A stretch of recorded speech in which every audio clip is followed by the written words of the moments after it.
Good morning from Husky Stadium in DeKalb, where the 5A, 6A, 7A, and 8A state champions will be crowned today. This is day 2 of the IHSA state finals on NBC Sports Chicago. Taking a look at our schedule for today, the first of our 4 games is our Class 5A matchup of 2 undefeateds, Dunlap versus Phillips, and we can expect 4 amazing games today.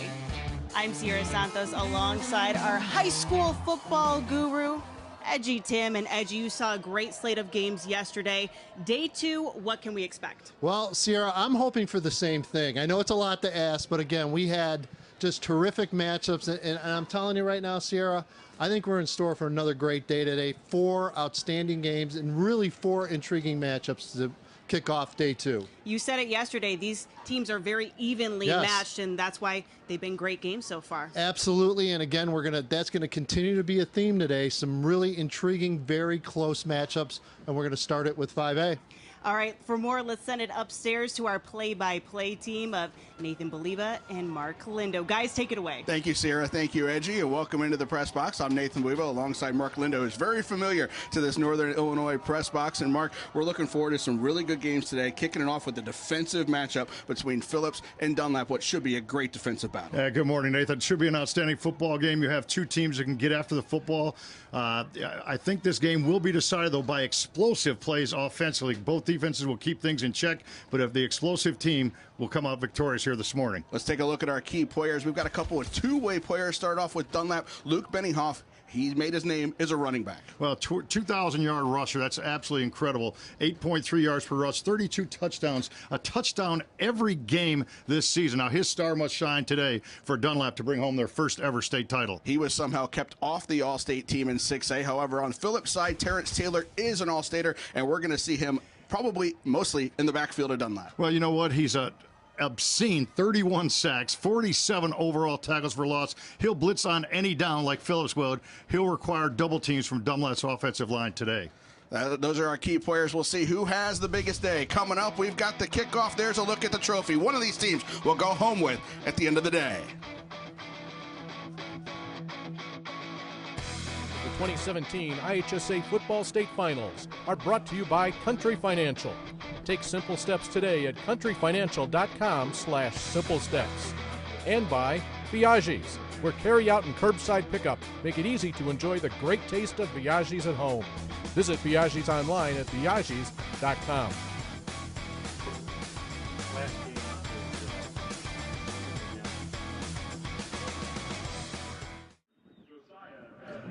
Welcome back into Husky Stadium for the IHSA Football Championships on NBC Sports Chicago. I'm Sierra Santos alongside Edgy Tim. And Edgy, what are your main keys for today's matchups between Dunlap and Phillips? Well, again, Dunlap, I think offensively, you've got to keep a Phillips defense guessing. Miles Burks, the quarterback for Dunlap, has to be involved, has to have a big game, obviously besides Luke Bennyhoff. And as for Phillips, 4A to 5A this year, they went up in program just to get more of a challenge. They got a balanced offense, and you can't talk about their offense without Craig Elborn. Phillips wants to run the ball. They've shown that they can win without running, but trust me, they want Craig Elmore getting touches, running the ball, and win the jump balls, meaning when Dunlap throws downfield, big receivers, those Phillip corners have to win those jump balls today. All right, thanks, Edgy. Right around the corner, we have kickoff between our 5A title game.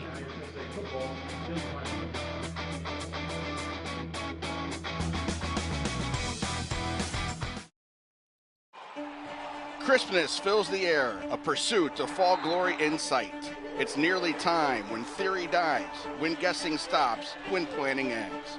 Where promise meets proof, when intent enters result, when hope hits fact. All the working, the wondering, the waiting, almost, not quite, just about, over.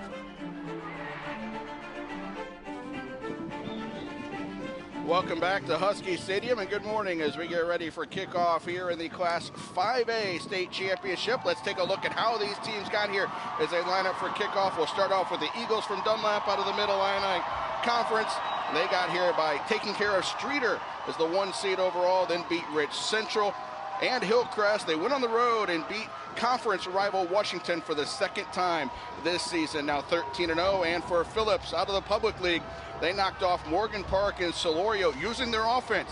Then they used their defense to beat a very good Lamont team and beat Sterling, who'd been #2 all season long last week in the semifinals. Back to state, second time here in DeKalb, third time in the last 4 years in the state championship game for the Wildcats. They won the toss, they defer, they will kick off, and the Dunlap Eagles, wearing their white uniforms, will start with the football. These teams were #1 and #3 in the last AP poll. When this regular season ended, Phillips #1, Dunlap #3. And here we go, Mark. Hey, it's time to light it up, huh? Good morning. Let's get it on right now. Short kick. A little bit muffed to the back, where Dunlap will start at their 18. They brought busloads of fans up. They got the fire truck escort out of town from the Peoria area in Dunlap, and they have filled the opposite side of the bleachers here today. Their fans are ready to go. They've already been chanting, singing, and having a whole lot of fun here at Husky Stadium, and their band is nice and loud as well. Bigger than rock stars right now in the town of Dunlap, or village of Dunlap, actually. Now, you'll see this Phillips defense. Look at those blue shirts when they come into sight, because you'll see 8 or 9 of them up the line of scrimmage. They'll come at you from all angles, every play. A lot of cover zero defensively. And they'll have to be, Miles Burke's going to have to be on game today. You saw Burke's numbers. He had 7 interceptions. 5 of those, though, came in the first 2 weeks of the season. And we are going to get a flag before we even get started here today. And it's going to be encroachment. Defense, 5-yard penalty remains, first down. Mark, you talk about those guys coming. We take a look at the officials. Kevin Poore, the referee. Richard Toll, the lineman. Trent Purcell, the umpire. Terry Gallagher, the line judge. And James Calzan, the back judge. Congrats to those gentlemen. Their crew's been together all year, and they're ready to go in this one. And the first flag was against Phillips, and they might have been a little over anxious to get to the backfield on that first play. 10 to the line of scrimmage. We get Bennyhoff, and that's what they're going to try to do, is get to Bennyhoff as he gets just a couple of yards. We take a look at those starters for the Dunlap Eagles. You see Burke, the junior, as a signal caller with Bennyhoff behind him. Tall wide receivers in Guyton, Passmore, and Meeman. Mangieri's going to Northwestern. Brock Jokish, he anchors that line. The other 4 will move around, but not Jokish. Klimko, Maury, Harrison, and Klakinge, whose dad is one of the assistant coaches as well for the Eagles. And as they come to the line of scrimmage here. Jokic is the one they want to run over, left tackle, 6'3", 280, but they'll send Bennyhoff over anybody anytime. 2nd and 3, and put it in the air, and he's got his man. That is Isaac Guyton. We've got flags all over as he was brought down by the face mask. Well, Guyton goes 6'2", 170. Burke throws that ball over, one-on-one press coverage. Great presence of mind by Guyton. See a one-man pattern. The first 5 plays were scripted. He wins the battle of the corner, gets a face mask to tag on, I believe, and what a great first down pickup that is. Face mask, defense, 15-yard penalty, result of the play is a first down. Edgy told us it is keys for the defensive backs of Phillips. They had to win those jump balls. Well, jump ball number 1 goes to Isaac Guyton, his 32nd catch of the season. You see that average, 18.4. He's better than that. Well, Guyton 25 on that one, a 40-yard play overall with the penalty added on. Guyton 6'2", Mangieri 6'4", Miami 6'4", so they'll throw some tall balls to those guys, let them run underneath and catch the ball at the highest point. Meeman and Guyton will argue back and forth on who's faster as well. And Guyton got past his defensive back on that first one. Here's Bennyhoff again, just a couple off the left side. He followed Brock Jokish. Let's take a look at the Wildcats. Their defense has been stingy, under 10 points per game. DeAndre Johnson and Dominic Bass, Q. Neal Morrison and Anthony Davis on that line. We've got Amari Hampton, Joe Thompson, and Terrence Taylor, we talked about earlier as the linebackers. Ronald Pledger, Fabian McCray, Craig Elmore, and Breon Holmes as the D-backs. And we will see McCray and Elmore, a big part of that Phillips offense as well, at wide receiver and at running back, respectively. They will cycle in a few more. We'll see. We already saw Richard Price in there once, and we will see a few others in that defensive backfield. And we've got, I believe, a timeout. We do for Dunlap. Coach Caslett was about 5 yards onto the field trying to get the attention of that line judge. And the Eagles use their first timeout less than 2 minutes into this contest as they are on the move. Let's take a look back at yesterday, Mark. We had 4 great games yesterday in 1A, and some fantastic running. Ravion Valentine, 140 rush yards, couple of touchdowns. Lena Winslow held off Tuscola 21-20. They had the early 21-7 lead. They get the perfect 14-0 season. GCMS, they win their first ever state title, 3rd straight year, the Heart of Illinois. Check out this catch by Bryce Barnes from Nathan Gerard, 23 yards out with 1:08 to go. The Falcons lift that 2A state title. The final score of the 3A game is going to be a little misleading, 35-0 for IC Catholic, the repeat, as that guy, Lazarick Eaton, was all over the place in the 3rd quarter. It was 6-0 at half. They beat Plains 35-0. And Rochester gets this game-winning field goal from sophomore Clay Alwell to beat Morris 24-21. Back to live action. We've got Benioff again up the middle and minimum gain, and that's exactly, Mark, what Phillips wants to do, is put everybody in on the line and not let Benioff break through that first line of tackles. Well, Dunlap running against a wind now, literally and figuratively, but Phillips going to stack that box with 8-9 people at the line. Zone blocking up front for the most part by Dunlap, who's about 65% run, 35% pass. And what you want to do if you're Phillips right now is make Miles Burke throw the football, make him one-dimensional. 3rd and long is not an envious situation for any offensive scheme. So they've got here a 3rd and 8, need the 26-yard line for the first down. Burke's going to put it in the air. He's got a man getting towards the sideline. That's enough for the first down. Makes a move back inside the 20, and there's a 3rd down conversion. And Mark, that's exactly what Coach Caslett said the Eagles needed to do to move the chains. Well, you know what? You move the chains, you eat clock, and you keep the Phillips offense on the boundary. This is a stack formation on the far side of the field. They go to the field side. First man takes the cornerback out. They clear out the outside. On time, on target, well thrown ball by Miles Burke, who is 1,526 yards on the year. He can get it done through the air. In the red zone at the 19 after a 15-yard pitch and catch to Josiah Miaman, the 6'4", 215-pound junior. And now it's a handoff that's going to lose yardage on the right side. Breaking through to make that play was number 6, Joseph Thompson. He's a 5'10" junior, and we're going to see Thompson on the offensive side of the ball as well. He's one of the 2 wide receivers who will start for the Wildcats as they lose 3, 2nd and 13 coming up. Well, what you have right there is up front, it's all about numbers. How many blockers can Dunlap put against how many defenders coming at and filling gaps on the inside? It's a numbers game. You try to run away from any advantage that Phillips has stacking the box. 2 wide receivers left side. He's going right side, and a little bit overthrown, looking for Miaman. That ball landed on the boundary. Well, they go one-on-one against Faber McRae, and we'll talk about one-on-one matchups all morning because that's what Phillips allows with so much pressure up front. They try to back shoulder throw to Miaman, just a little bit too tall, but well-run route. And you would think that Dunlap will get a couple long balls against this gambling Phillips defense here in this state championship game. Current drive, 7 plays, 61 yards. They've taken 3:41 off the clock, which is exactly what they want to do, have long, sustained drives, but they need those drives to end in points. They've only attempted 2 field goals on the season, 1 for 2, so likely 2 downs to pick up 12 here, and the shotgun is Burke. Fake that handoff. Looking over the middle, and it could not connect with Mangieri down the middle there, and he was under pressure. That was Terrence Taylor, number 42, putting the pressure on Burke in the backfield. Terrence Taylor can flat out just use a bull rush. He can use a speed rush. He takes a big hit on that release. There's going to be pressure all day long. They're looking for the post pattern down the field. Mangieri's tall target at 6'4", had some separation, but that hit caused the throw to be a little bit too quick. They need to get to the 9 for a first down. It's 4th and long here, and 20 is the long field goal on the year for Josh Ieruli, who's also a standout soccer player. 2 wide receivers left side, 1 to the right. Burke's going to go to the right. Jump ball is brought down. Is it in bounds? No.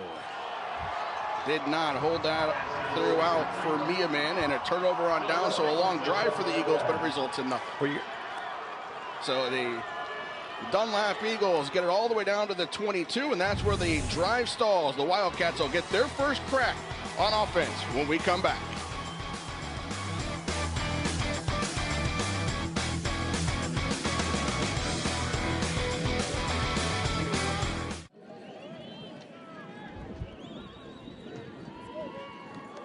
Welcome back to Husky Stadium on the campus of Northern Illinois University. The Dunlap Eagles moved the ball down to the 22 and actually got inside the 20 for one play and lost yards. And now it's the Wildcats' turn. We see Jabari Gibbs, the senior quarterback, with 1,755 yards, 23 touchdowns, has thrown 12 interceptions on the year. Got to protect the ball today against this stingy Dunlap Eagles defense. And he's going to go to Elmore right away for a couple yards up the middle, and that's exactly what the Wildcats want to do. Well, Elmore wants to establish himself on the inside, move the chains by himself. He's big, he's strong, he's a physical player, and they want to get him 25 to 30 touches. I believe he had 39 touches in the semifinal game. So you'll see number 1 on your screen numerous times here this morning.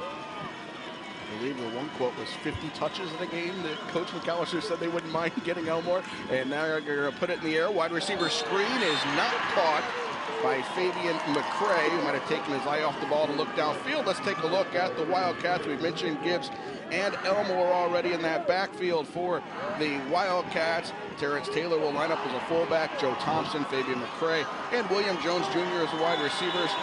Demerick Morris, Kavion Whaley, Jalen Jones, Emmanuel Clark, and Amori Hurd on that offensive line as they set the tone for Elmore to run between the tackles. They like the wing T spread offense. They'll run out of the pistol. 3rd and 8 in the air. That is intended for Jones and caught by Jones, and enough for the first down as Jason Bowman tried to knock it away from him, but William Jones Jr. makes the catch and moves the chains. Nice pitch and catch here. Good arm strength shown by Jabari Gibbs. He locks in one man, but just throws a tight spiral and one-on-one coverage. Dunlap on their coverage, Bowman, but a nice catch to move the sticks. They average 135 yards through the air, and they're looking to put it in the air again, and that's incomplete.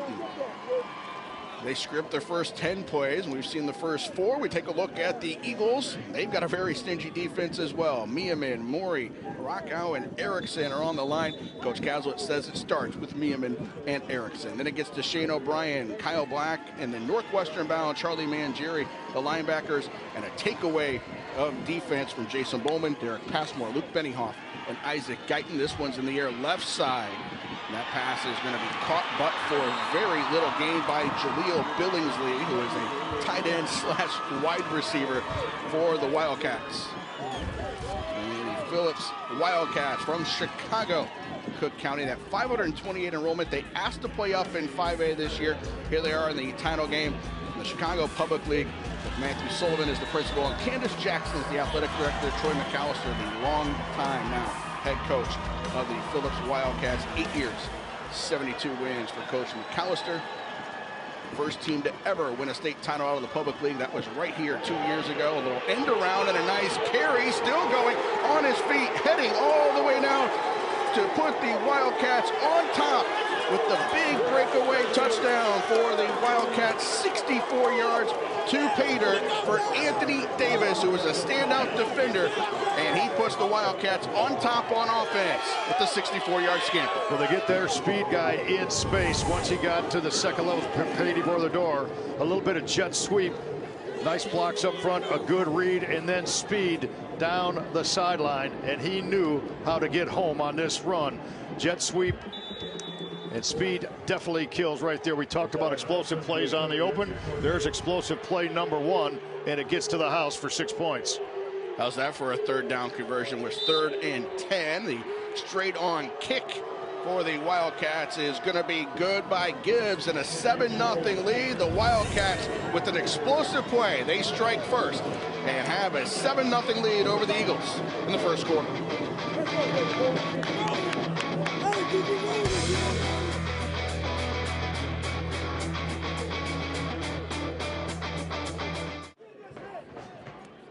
The Phillips Wildcats through Anthony Davis with a 64-yard run. They strike first, have the 7-0 lead, 6 plays, 78 yards, 154. Converted 2 third downs With the touchdown coming on a 3rd and 10 play, and now the Wildcats are ready to kick off for the second time as they celebrate the early lead on the sidelines. And the Eagles, who had a nice sustained drive the first time around but did not end in points, they'll get the ball again.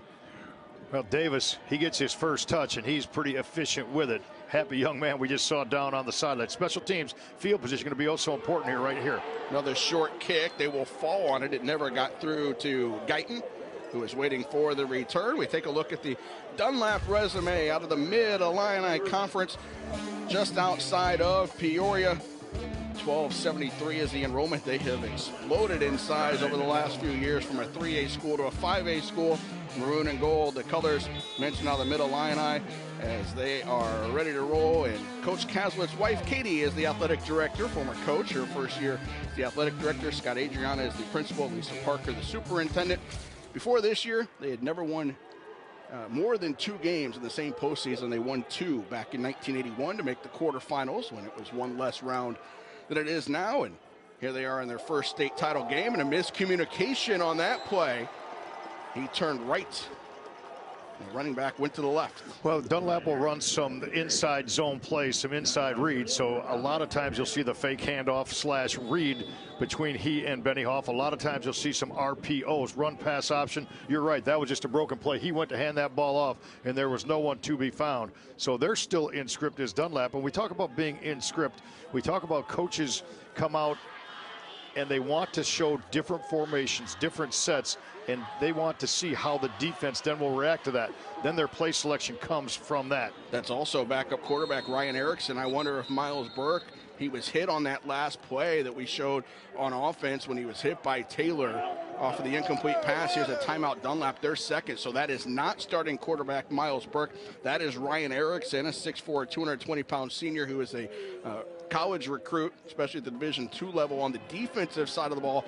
But he may now be pressed into action. Let's take a look at what happened here with Erickson on that last play. Yeah, he went right. Benioff went left, and a miscommunication there between backup quarterback and star running back as Burke is out of the game. So Erickson scrambled for a couple. So what you normally have is the starting quarterback usually gets about 80% of the reps and the backup about 20%. I imagine that was dialed down this week. And if you take a look at Coach Caslett's, his keys to the game were use the clock, move the chains, have a low scoring game to try to keep Phillips' offense on the boundary and keep explosives out of the end zone. Well, Phillips already has one explosive into the end zone.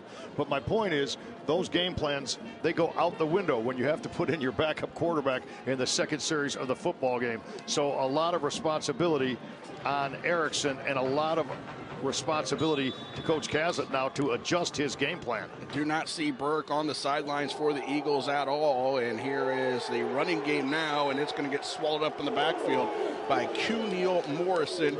And he's going to get very familiar here at Husky Stadium as he is committed to play for the Huskies at the collegiate level, and he broke into the backfield here to stop Benioff. Well, you see those blue shirts, 1, 2, 3, 4, 5, 6, 7 in your screen, and 8 comes in. And if we think they were up at the line of scrimmage before, you're going to see even more now because they can flat out tee off to stop the run.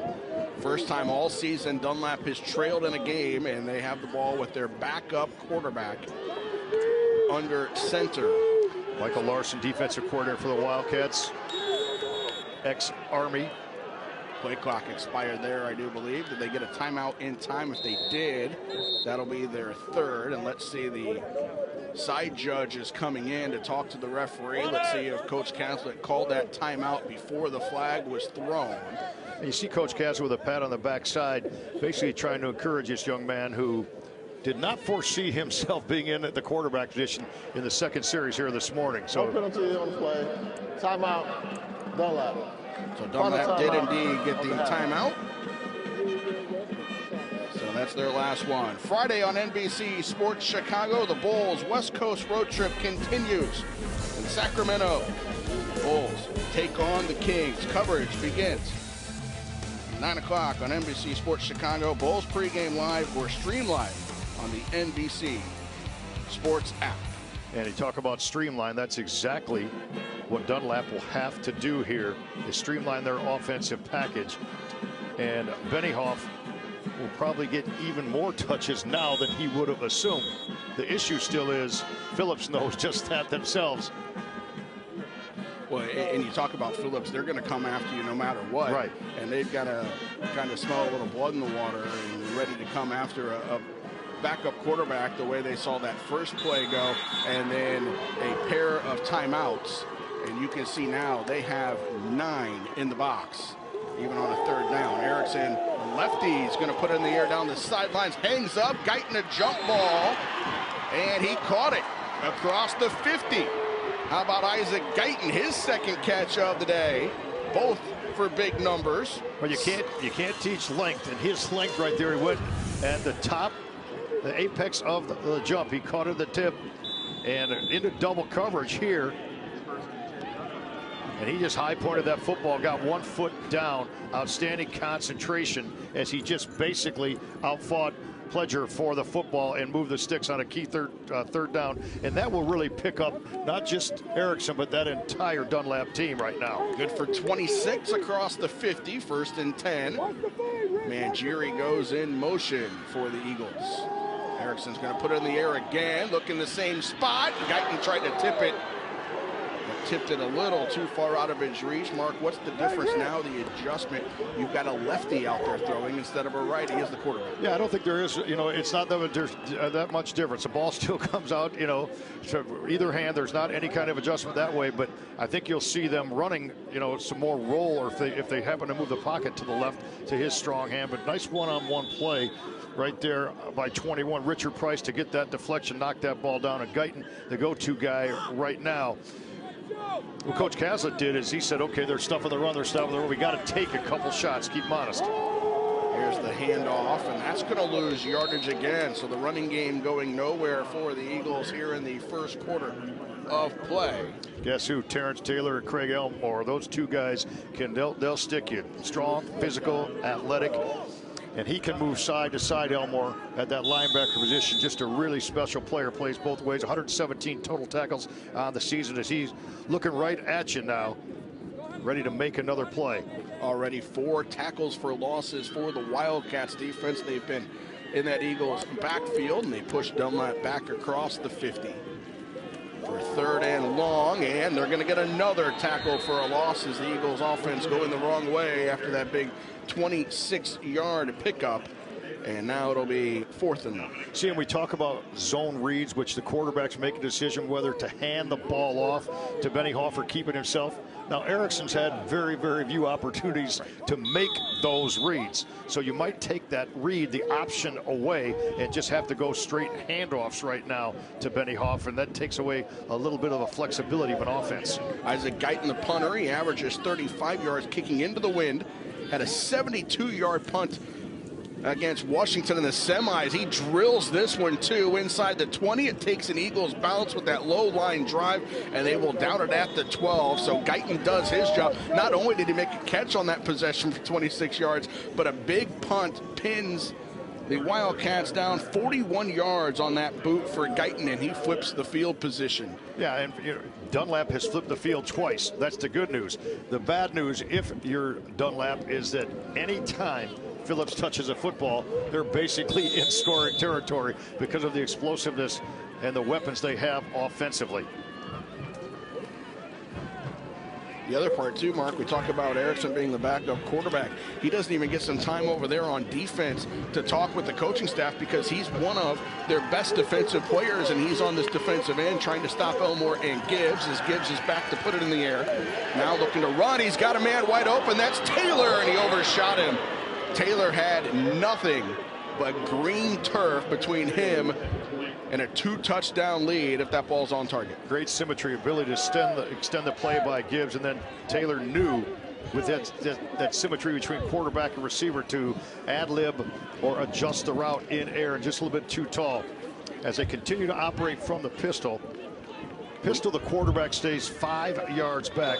We see Burke there with the ice bag on his right shoulder from when he was hit by Taylor on that first possession. So that is not good news if you're an Eagles fan, and they will stop Elmore right at the line. Actually loses a yard, looks like, but Burke with that ice bag on his right shoulder, jersey off.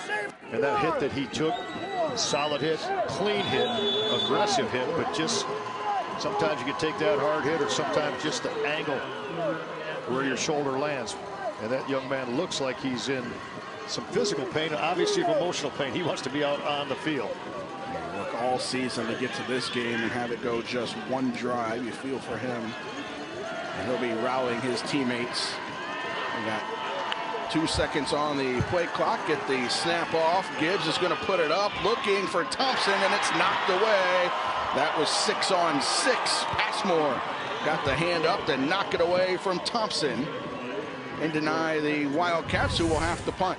Tell you what, Gibbs, he throws a nice ball. Good timing there. Has his eyes downfield. Post route. Nice pass breakup by Passmore.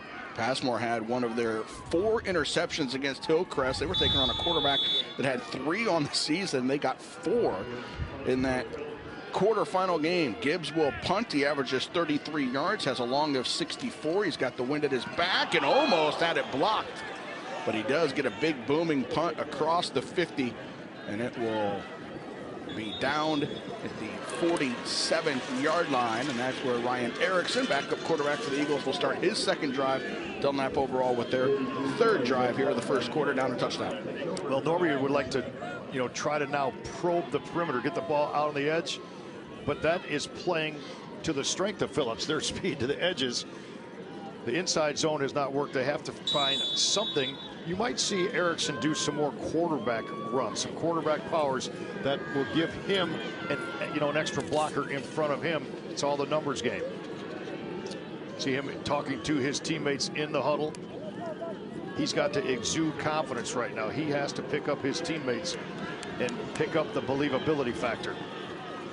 High snap, and that hits the turf, and here comes Phillips. They've got it. It's Elmore. He knows how to find the end zone. Usually does it on offense. This time he does it on defense. 22 rushing touchdowns on the season, and now he's got to scoop and score, and the Wildcats have a 2-possession lead. Well, that ball stayed on the floor of Husky Stadium for a while. Elmore picks this up in stride. See the high snap, and then the problem with the exchange. Ball's to the turf. Elmore, scoop and score, picks it up in stride. He has some accompaniment right there by Richard Price, but none needed as he finds the end zone. And the Wildcats able to put points on the board on the defensive side because of the turnover on the exchange by Dunlap. 41 yards out for Elmore. He had 6 touchdowns against Solorio in the postseason, a 5A playoff record. And here is the extra point for Rayshawn Thompson. He's now hit 22 of 32 on the season. 14-0 for Phillips, and the bad snap got this one off and running for Phillips. Well, when you're around the football like Elmore is here, good things can happen. You surround the ball with extra hats, never break stride, and it's good night, Katie, bar the door. Smile on the young man's face, well deserved. Craig Elmore, the only starter from the 2015 team that made history here at Husky Field as they knocked off Althoff Catholic out of Belleville. His brother Chris plays at Syracuse. The fullback, starting fullback's got a touchdown run on the season. So the Elmores teamed up here in 2015 on a fantastic Phillips team that won 4A at the time, first public league school to win a football state championship, and 2 years later they're trying to make this their field. Yeah, you know, they put some points on the board through the playoffs. 40, 55, 15, 27. This team can score in bunches. They are ready to kick it off again. And another short kick taken by one of the up men. Moving to his right. They have gone downs, punt, and fumble so far. And right now, Brett Caslett, the head coach, offensive coordinator, he is looking at a playbook that he's not comfortable looking at right now. You know, you have your pass plays, your run pass options, you have your inside zone reads, you have your perimeter plays. You've done that. You're doing that without your starting quarterback in Miles Burke. Ryan Erickson in for his series. Coach Caslett, his 9th year. He's done a great job with the Dunlap program. They try the right side on the run here and pick up a couple. Coach Kessler took over in 2009 for Jeff Alderman. Born in Minonk, where his dad was a coach, and raised in Macomb, where he went to high school, played wide receiver and defensive back, and then went to Illinois State. So had a stint in the Marines before the Illinois State.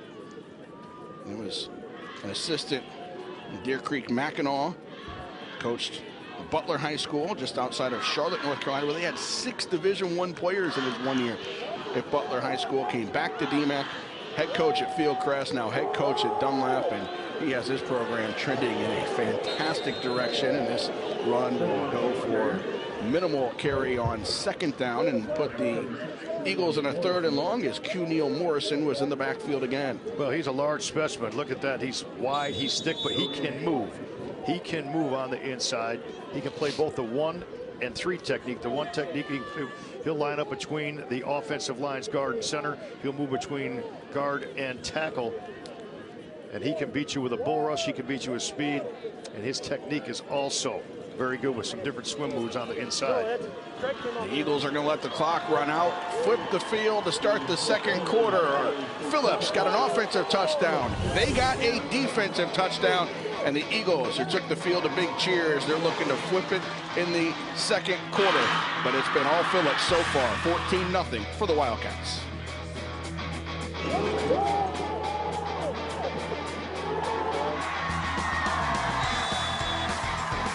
Touchdown, Phillips.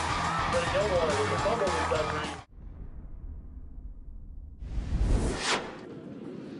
We start the second quarter here at Husky Stadium on the campus of Northern Illinois University. The Wildcats from Chicago, Phillips with the 14-0 lead over Dunlap. Snap back to Erickson. He's going to roll to his left, puts it in the air, and that is complete. And it's enough for the first down out to the 45. Nice simple pitch and catch right there. As Ryan Erickson finds Isaac Guyton. He's been the favorite target so far today, whether it be Burke, the starter, or Erickson, the backup. Flag down. We'll see if this play stands up or not. They roll the pocket on that one. Gets Erickson going to his strong hand. Well-run route. And those receivers, downfield, number 78, offense, 5-yard penalty, replay 3rd down. So the left guard got out a little too early as Erickson was rolling to his left. And what happens there on a rollout is the offensive line's got to stay with their block, and you get downfield at all because you're anticipating improperly so that your quarterback might take off and run on that play. So you have to stay with your basic fundamentals and commands in that situation as an offensive lineman. 2 for 4 on 3rd down so far today. 3rd and long here, 3rd and 12. Just shy of the 45-yard line. Again, he's going to roll out, but there was nothing but blue shirts there, and Erickson goes down. Take your pick. There were 3 in the backfield. Taylor was there. Davis was there. Elmore was there. And now it's going to be 4th and 12, and so far, and we'll add that one on. That is the 12th run of the game for Dunlap, and they're at -9 yards. Well, Anthony Davis came off the edge and just totally obliterate and disrupt that play and help move him to both sides of the football. Their linebackers get carte blanche to come after the opposing offensive line. Guyton's got the wind at his back, and look at this booming punt. That's over the head of Thompson. It checked up, and it'll be down at the 30. I'll tell you what, Mark, if that takes a bounce the other way, it's going to be inside the 10 because that ball had some power on it from Isaac Guyton. Wow, it goes for 44.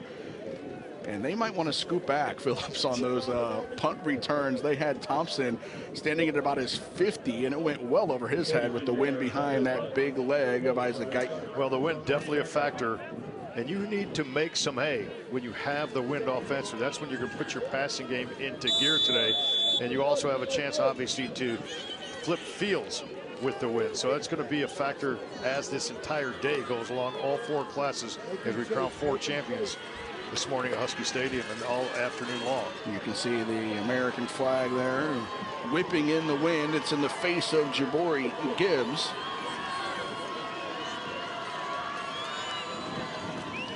He hands off to Elmore, right side, negotiating through traffic, and a run on the right side for Elmore, his longest offensive play of the day. Well, he has out in front of him Terrence Taylor.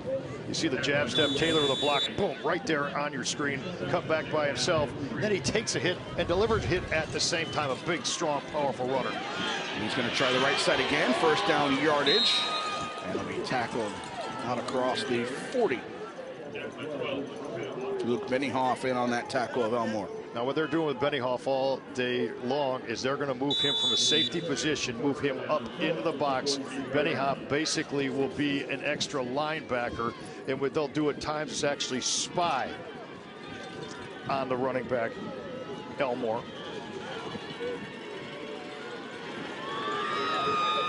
Man in motion is Davis again. He scored on the first possession. High snap, and Gibbs is going to go nowhere.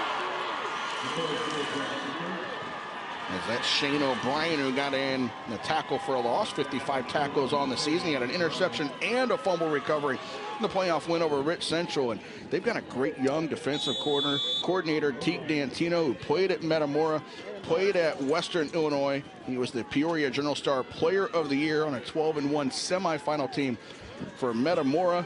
And he had to coach against his alma mater this year because Brett Caslett was suspended for one game after being ejected in the win over Washington. So D'Antino had to coach against his alma mater and got a win. Ball's in the air and overthrown. On second down by Gibbs. Yeah, they ran a little outside route. Targeter was Joseph Thompson on that play. So Gibbs can go to his right. He can go to his left. He can stay in the pocket. A very versatile quarterback. He can run quarterback power. He can run RPOs. He can do it all. They also give him the opportunity. He will look to the sideline and get the play from his head, from his offensive coordinator, Joe Winslow, but he also has a chance to change plays at the line of scrimmage. That's the kind of confidence they have in him.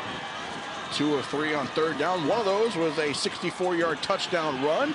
Gibbs to his right, puts it in the air, and that is knocked down on that right side. And Passmore nearly had an interception. That's the one thing that Gibbs has done this year. 12 interceptions on the year, and you see that snap was way off to the right. He had to adjust. Yeah, he used his athleticism to keep the play alive and avert any kind of disaster. Passmore almost caught it. Then Thompson almost caught it. Then Guyton was there trying to pick it off the shoe tops of Thompson. Gibbs starting just 2 for 8. He'll go back to punt into the wind.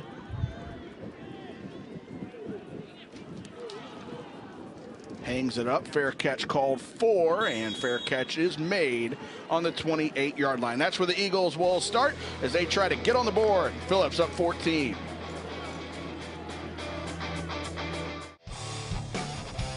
Championship game. Let's get you caught up. For those of you just joining us this morning, Dunlap quarterback Miles Burke was injured on that play. First drive hit by Terrence Taylor. He has not returned. Ice bag on his shoulder. The Wildcats then went to work. Here's Anthony Davis on a third down carry, a jet sweep from 64 yards out as he runs away from the Eagles defense for the first score of the day. And then it's Craig Elmore on a scoop and score from 41 yards out after a high snap and a Dunlap fumble.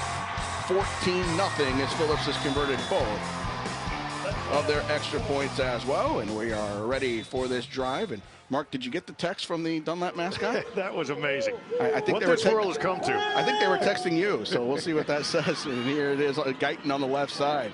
I thought maybe it was an update on Burke. They were letting you know. Didn't get that info, but I got another pass out there to Guyton. There's the texter.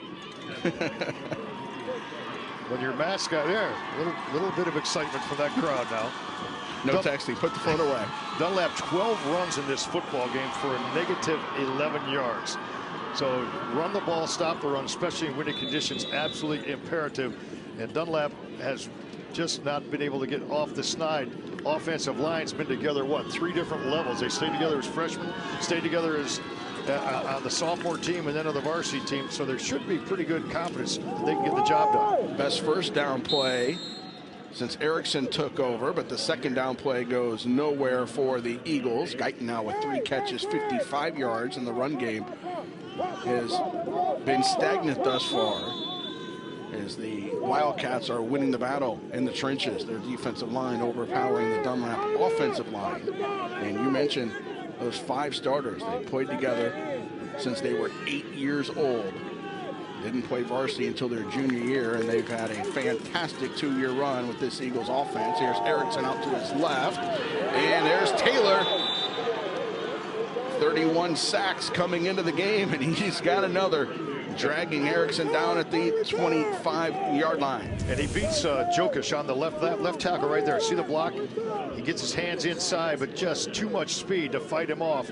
Defensive line uses his hand. He knows how to do it. The sack master does it again against a really good left tackle in Jokic, who's their best lineman at 6'3", 280. But just too much Taylor right there. His second sack of the day officially, and this time you see the punt returner Thompson for the Wildcats. He moved back. He's on the 35 now as Guyton gets a running start and hits this one a little shorter. It'll bounce at the 40, take an Eagles bounce and get inside the 30 to the 27. So Isaac Guyton with 3 catches, 55 yards, and 3 big punts, all over 40 yards so far in this game. Done a little bit of everything, and he'll go to his defensive back position now. Well, Dunlap's got to feel pretty good at what they've done defensive. They let up one explosive play for a touchdown, and that's going to happen when Elmore gets enough touches. He's going to explode. The second score came on a scoop and score against the Dunlap offense. But for the most part, they've kept the football in front of them. A little bit different defensive philosophy. They just want to keep the ball in front of them. They'll play man coverage. They'll move a safety back at times for some help, especially against the speed receivers of Phillips. They're a ball hawk defense, 16 interceptions, 10 fumble recoveries on the year. Davis on this jet sweep goes nowhere. They strung that play out all the way to the far sideline, and he picks up just a couple on his second touch. Well, what the jet sweep is supposed to do through timing, you're supposed to time it up so that when that handoff comes, you've squared your shoulders north and south. And if you can extend a defense by running laterally, if you can extend the play, then that allows more white shirts to get to the football. And there's no doubt about it. Dunlap has to get numerous has to the football. Teague Dottino said that that was his key to the game, was extra guys around the leather. 2nd and 7. Gibbs has Elmore in the backfield with him. He's going to put it in the air, try to. And now he'll run with it. He'll be short of first down, out to about the 34-yard line. You know, Gibbs is a solid decision maker. We talked about the last series, his ability to change plays at the line, but right there, instead of trying to force a play, instead of throwing into traffic, he just went ahead and ate it and gained some positive yardage. So a good choice. 3rd down. Eagles trying to get off the field defensively. 3rd and 4. Gibbs puts it in the air. That is caught in traffic, and now working to the left sideline, and out of bounds is McCray. Finally got him involved in the offense, and he makes up a big play in first down yardage. 41 catches on the year, 14.4 yards per catch, and he runs a nice route. The ball's there on time, on target by Gibbs. And then McCray is going to take a hit as you see the replay coming into your screen. 1, 2 white shirts, but he uses a spin move, great balance and lower body strength to keep his legs churning and pick up yards after contact, yards after the catch. Just a great athletic play to move the sticks. 28 yards in the first down on 3rd down. Gibbs is going to run. He's across the 31st down yardage and down at the 25. And that time Gibbs took off right away. Well, that was a designed play as they're starting to get chunk plays right now, Gibbs. Now they ran the jet for a touchdown. They ran the jet last time, and then they run this play off the jet. So one play sets up another play. And Joe Winslow, the offensive coordinator right now, in really good rhythm with his play calling. You see Troy McAllister there. He's got the stocking cap. 2 plays for 41 yards. This one will go for about 7 to Elmore on the left side. I think it was a lot colder 2 years ago when Coach McAllister was here in DeKalb for the state title game. That was a night game kickoff as well in 4A when they took on Althoff in that 7:30 to 8 o'clock kickoff range. And they're in the red zone here. You see Coach McAllister on that sideline. Left side, another run across the 10. Elmore looking for the end zone as he powers his way through. and he is going to be just short. They mark him out at the 1.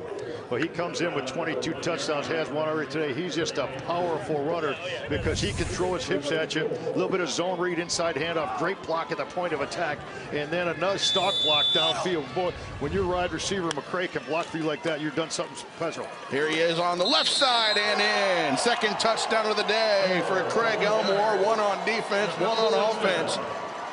They did a little mix and match down the field that time. A big pass to McCray, a run by Gibbs, a couple of runs by Elmore. And Craig Elmore, the senior, finds the end zone for the 23rd time on the ground this season. And they are an extra point away from a 21-0 lead. Well, the offensive line really did a job on that drive. Just low pad level, staying with their blocks to the point of attack. That 1-yard run by Elmore makes it 21-0 as Thompson's kick is good, and the Wildcats are in gear. We see the pass to McCray. He gets down the sideline, and from there the running game took over. Gibbs, then Elmore, and Elmore again as he comes towards your living room to give the Wildcats of Phillips a 3-touchdown lead.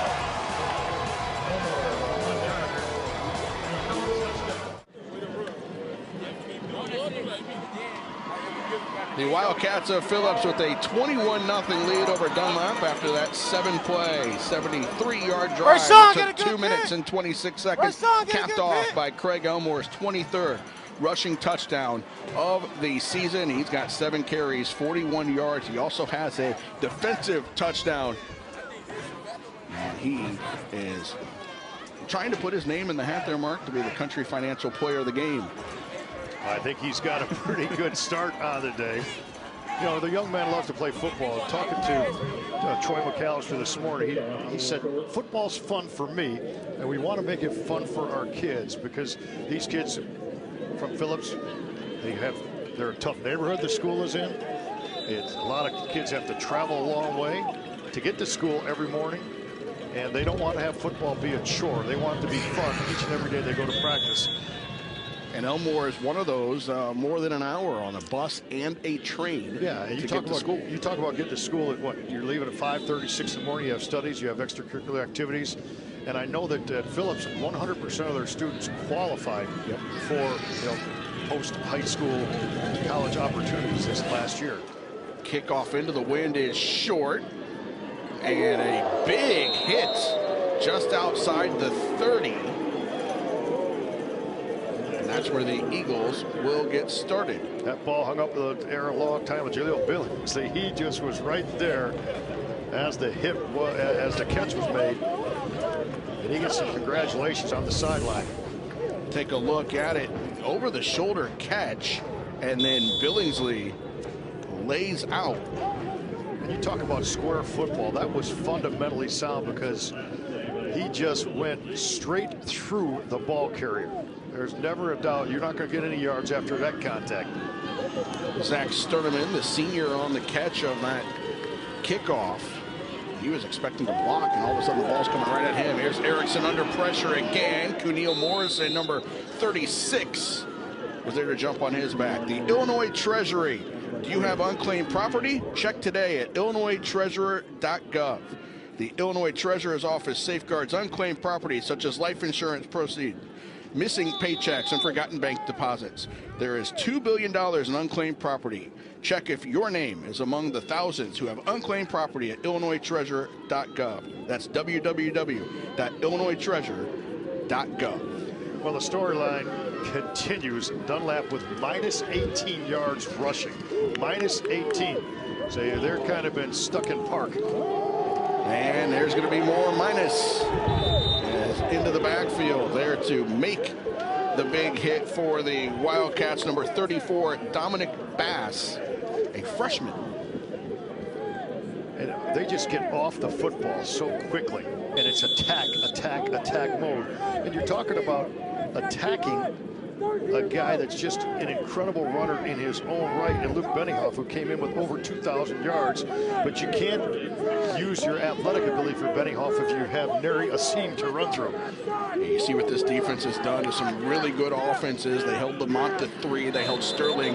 Here's a flag. Because that time Bass was in the backfield and the ball had not been snapped yet. Dead ball. Is he drawn off? Approachment. Nope. Defense. 5-yard penalty. Remains 3rd down. You know what? I doubt if they mind that. No. Because you're supposed to watch the football.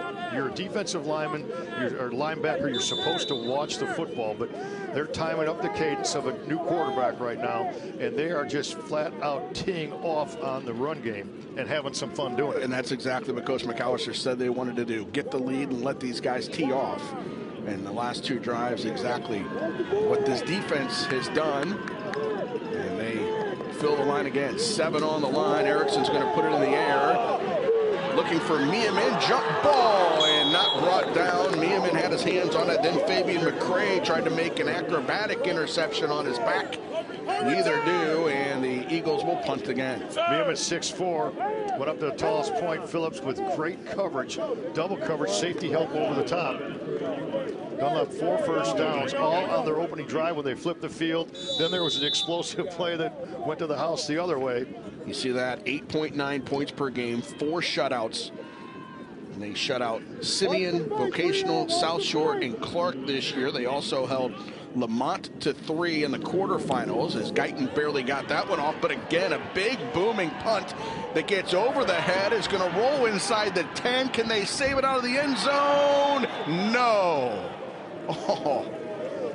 Well, that was a great effort by the gunner, trying to get down there, Eunice, but he just couldn't get his feet back to the end zone. Yeah, his momentum carried him in. I thought they were going to get that inside the 5, if maybe not even inside the 1. But it'll be a touchback. But again, what a weapon Isaac Guyton is. We take a look at this. It was over Thompson's head. That time they even had 2 back to try to catch it. And here's Philip Eunice. Got to it at the 1, but his momentum took him into the end zone. The senior running back, who scored 4 touchdowns this year, and on special teams, nearly down that at the 1. See, Gibbs he has a presence, a persona about him. The guy's just a winning quarterback, and his team believes in his ability to make plays and lead that little jet here. It's Davis again, and he'll pick up a handful. So they're trying to get speed and space, get the ball to the edge as much as they can. Then they'll go with some inside zone with Elmore. So a nice mix, and they've thrown the ball just enough to keep Dunlap from bringing that extra guy in, that extra linebacker up into the box. 2nd and 7. Last 2 minutes of the first half. Here's McCray, overshot and out of bounds. McCray's had definitely good time to throw the football. Very little pressure put on by Dunlap's front 4. They'll bring 4 every time. Sometimes they'll bring 5, but they're really a team that only likes to blitz about 25% of the time. As you see Gibbs kind of pound himself in the chest. My bad, that's a play he left on the field. Yeah, into the wind. You got McCray, who's 6'2", and Coach McAllister said he jumps like he's 6'7", and if you overshoot him, that's probably on you. And that's what Gibbs was saying on that one. He rolls out to his right here, gets the block from Elmore, and finds Thompson on the sideline. How about the running back, Craig Elmore? There is a flag now. Elmore came back and picked up the block to save his quarterback from getting sacked. But it might be for naught. It is. It's against the Wildcats. I'll tell you what, Gibbs, he shows some arm strength. Rolled out there, squared his shoulders, threw a bullet on the square out pattern to Thompson. Holding. Offense. Number 72. 10 yards from the previous spot. 3rd down.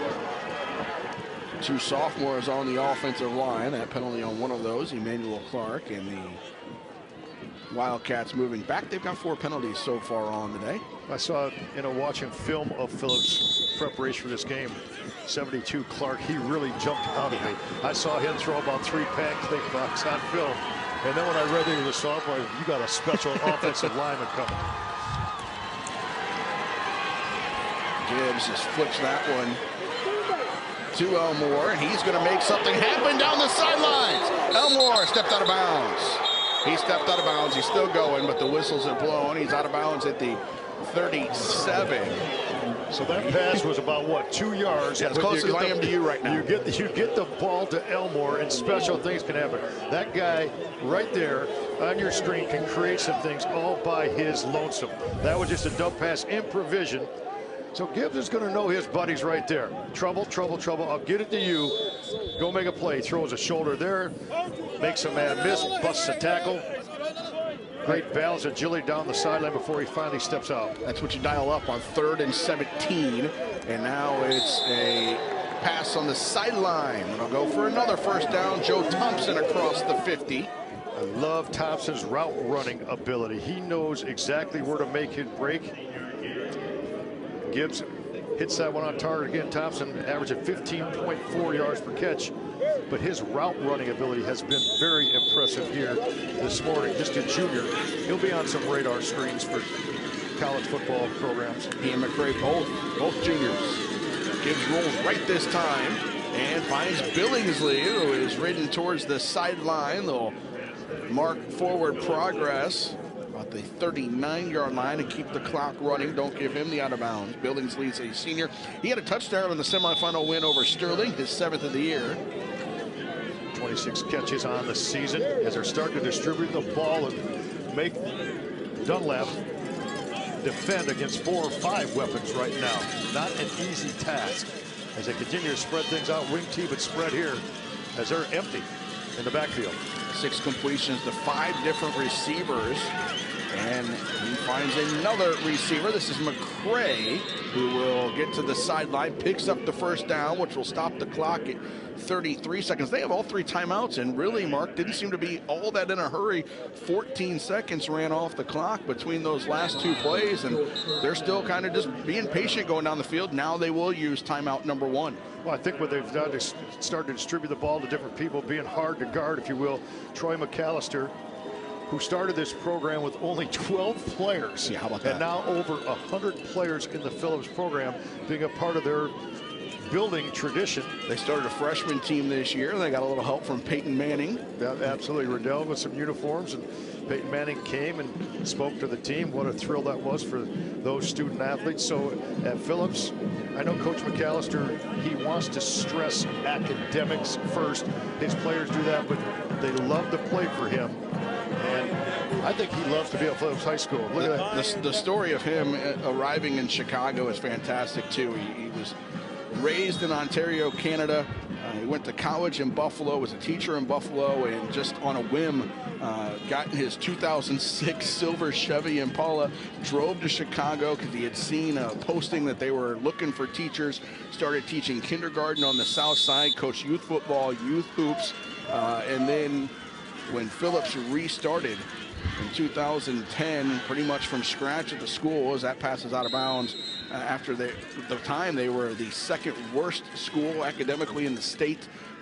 They started over from the top down, and that's when he got hired as a PE teacher and football coach. And how about these last 4 years? Quarters, runner-up to Rochester, champions over Althoff Catholic. Last year lost in overtime to Johnsburg in the semis, and here they are up in 5A this year by request and leading 21-0 in the 2nd quarter. He's a long way from growing up a farm in Canada. That's right.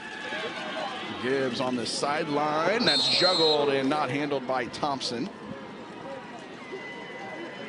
You know, the timeout was necessary to stop the clock. They had 3 left, as you called it. But what happened, they were boom. They were rhythm. And that timeout kind of stopped that rhythm with 2 incompletions here. And they were in hurry-up mode and really clicking on all cylinders. And so they want to use another timeout now, I believe, with the dead clock, which would make sense. No, they're not. They're just going to huddle up and take their time on the snap clock now down to 17. This one might go to the end zone, though. They might take a shot vertically here. Got the wind behind them. Everything's been underneath on this whole drive. Safety's playing very deep. Play clock winding down. He needs to get the snap off here and won't. Did they call timeout in time? I believe they did. They did. And that's not really where you want to burn one. You had the clock stopped, you huddled up, and just took too long to get to the line of scrimmage and get that play called. Yeah, I think you probably have 2 or 3 plays left only in this series. And you had the play behind the play. They were taking their time going over the checklist as Coach McAllister has them around him. So I think they'll change their play to whatever it was going to be. They have a shot to take downfield, but Dunlap did a great job there moving things back. Their safeties were about 15 yards. Their corners were playing very soft. They've been in press coverage quite a bit, but they're basically getting out of their man-to-man coverage and going quarters defense, which is a 4-cross zone, allowing anything underneath right now. We mentioned that move up to 5A for Phillips, and we asked Coach McAllister about that, and he said, you know, the program's evolved and they want to compete, and they essentially, you want to dominate, but you want different challenges. They also took a challenge in their schedule this year. They played Loyola Academy, who plays in the last game tonight, the 8A state championship, and they beat Loyola Academy to start the year 20-14. As Gibbs takes this snap, he's got a man down the middle. No, he overthrows, intercepted. The Eagles get the stop and see if they can get a little momentum. That's the guy you talked about early, Mark. That's Luke Bennyhoff, and he gets his 3rd interception of the year. He had an interception against Hillcrest. The turnover by the Wildcats with 15 seconds to go. So they did take a shot at the end zone, but well overthrowing all of his targets. Now you'll see Bennyhoff pick this interception off. This ball's just a little bit too tall, but you got the safeties playing way deep, justifiably so. So a good shot downfield called by Troy McAllister, and a good job by Dunlap being, you know, in the defensive scheme that they should have been in there, protecting the goal line. I thought he was going to McCray. McCray was running down the right sideline, waving his hand in the air, calling for the ball. And it went across the middle. That's the 13th interception thrown this year by Gibbs. It's the 17th interception for the Dunlap defense on the season. And we mentioned earlier that they are a ball-hawking defense who now have forced 27 turnovers. And this is the 14th game, so they came in averaging exactly 2 per game. And they even knocked that up in the playoffs as well. They had 4 interceptions against Hillcrest. They had a couple and a fumble recovery against Rich Central as well.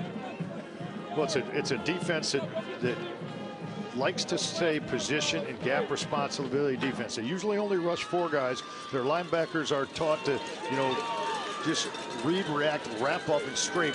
They're allowed to make plays because the defensive line has good gap responsibility. Then Bennyhoff, just playing center field, has the opportunity to roam back there. And Guyton, too, we've already seen his athleticism on the day. Here is Bennyhoff. He'll rip off his best run of the evening as he will pick up 14 and get across the 30. So this is Bennyhoff's first seam of the whole day. And one reason there's a seam is Phillips backed off quite a bit from the line of scrimmage, what they've usually done. But at least we have a chance to see Bennyhoff's speed in space and ability to create something. Look at Phillips. They have people 25 yards back right there at the 48-yard line on your screen. Erickson, he's going to scramble and dive forward, but they are out of timeouts, and they are out of time as well as the first half comes to an end. So Ryan Erickson, who expected to play half of the game as a defensive end, has been forced into duty with the injury to Miles Burke, and now playing both sides as quarterback and also as defensive end for the Eagles. And 2 touchdowns for Craig Elmore, 1 defensive for 41 yards on the scoop and score, the other a 1-yard offensive plunge as well for Elmore. And they had that Anthony Davis 64-yard run to get on the board after the first possession of Dunlap was stopped on downs, and when Burke was injured, driven down on his shoulder, kind of changed the game as well. Let's throw it down to the field. Sierra Santos has Coach McAllister. Sierra. Hey guys, Craig Elmore had both a great play on offense and on defense. How good was he in this first half? Craig's been this way all year. He's our leader. He's our hero, and we're just trying to get him the ball and take advantage of him as a football player. You guys absolutely stifled Dunlap's run game in the first half. What do you do to keep that going in the second half? Yeah, their quarterback went down early in the game, so obviously it changes a little bit of what they're trying to do. I think in the second half, they're probably going to try to come out and pass it when they get the win, and we got to be able to take it, drop off and play pass coverage while still stopping the run in certain situations. And now with Ryan Erickson under center, what adjustments do you make to account for him? I think the game plan stays the same. We're going to stop the run. That's what we're designed to do. And when it is passing downs, we just have to back off and sit back and hope that our guys come up with big plays. All right, thank you so much, Coach. We will have halftime coming up next with highlights and analysis. Thank you.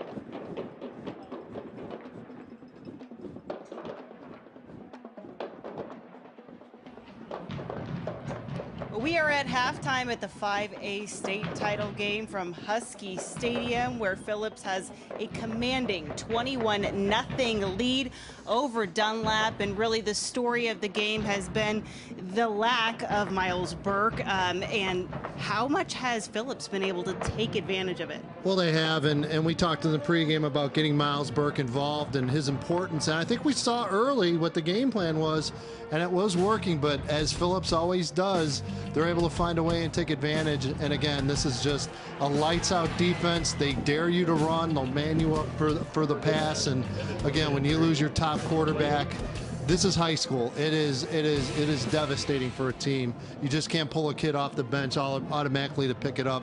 Tough loss so far, definitely for Dunlap.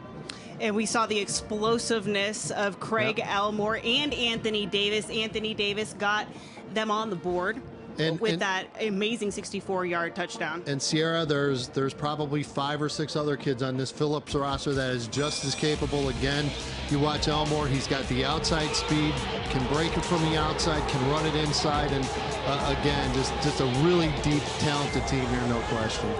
And Elmore also getting it done on the defensive side as well with that scoop and score. Yeah, again, you just talk about a two-way player that's gotten it done all year long on both sides of the ball, and that definitely is Craig Elmore. And that's exactly what Coach said. He said he's done it all year long. Yeah, this is nothing new. This is something they've become accustomed to. You know, really consistent, and as you mentioned, he's a key on both aspects of the game. And again, when you compare the teams, you compare man for man, you see why Phillips is winning. They've continued to win. They beat Loyola, an 8A team. This is a 3A enrollment playing up in 5A that has 8A talent. That's the difference. Well, and they are up for the challenge. They are playing like a 5A program. When we come back, we'll have some stats and more analysis.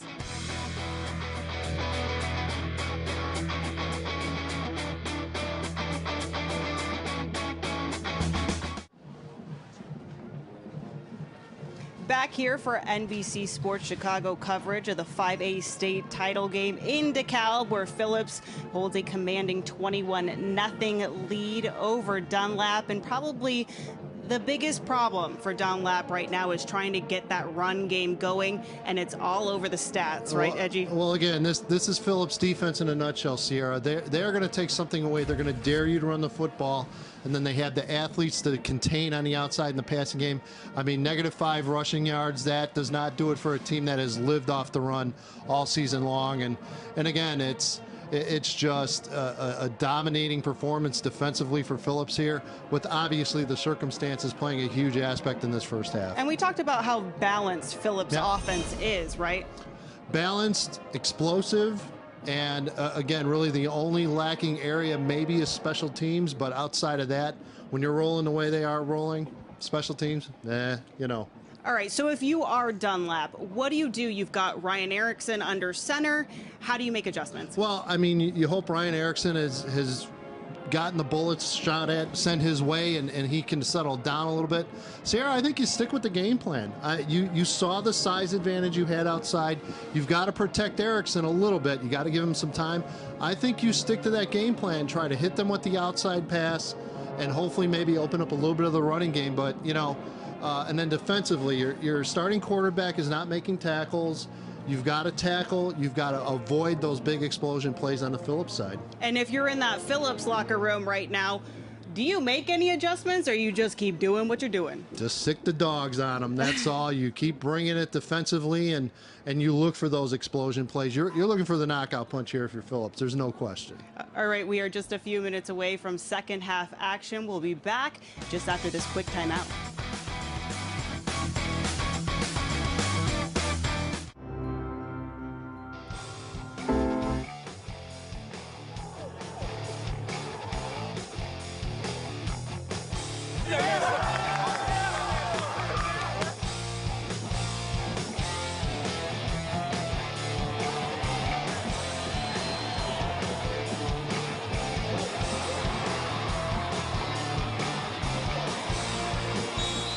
Happy Thanksgiving weekend. We're at Husky Stadium on the campus of Northern Illinois University. Nathan Beliveau along with Mark Lindo, 21-0 Phillips leads. You saw Craig Elmore there with the Phillips turnover chain. Doesn't have the U on it for Miami, has the P on it for Phillips. He got the scoop and score, and their defense has been all over the Eagles so far. 9 tackles for losses on 26 plays run by Dunlap as the Wildcats got 2 touchdowns from Elmore, 1 offensive, 1 defensive. They also got the long run on 3rd down from Anthony Davis, and that's what they've done well so far today, those 3rd down plays. They had a 3rd and 17 connection and a 3rd and 10 touchdown. Here's what happened in that first half of play, and we see Miles Burke back to pass, hit by Terrence Taylor. That was on the first drive. They had 4 first downs. They were moving the ball well.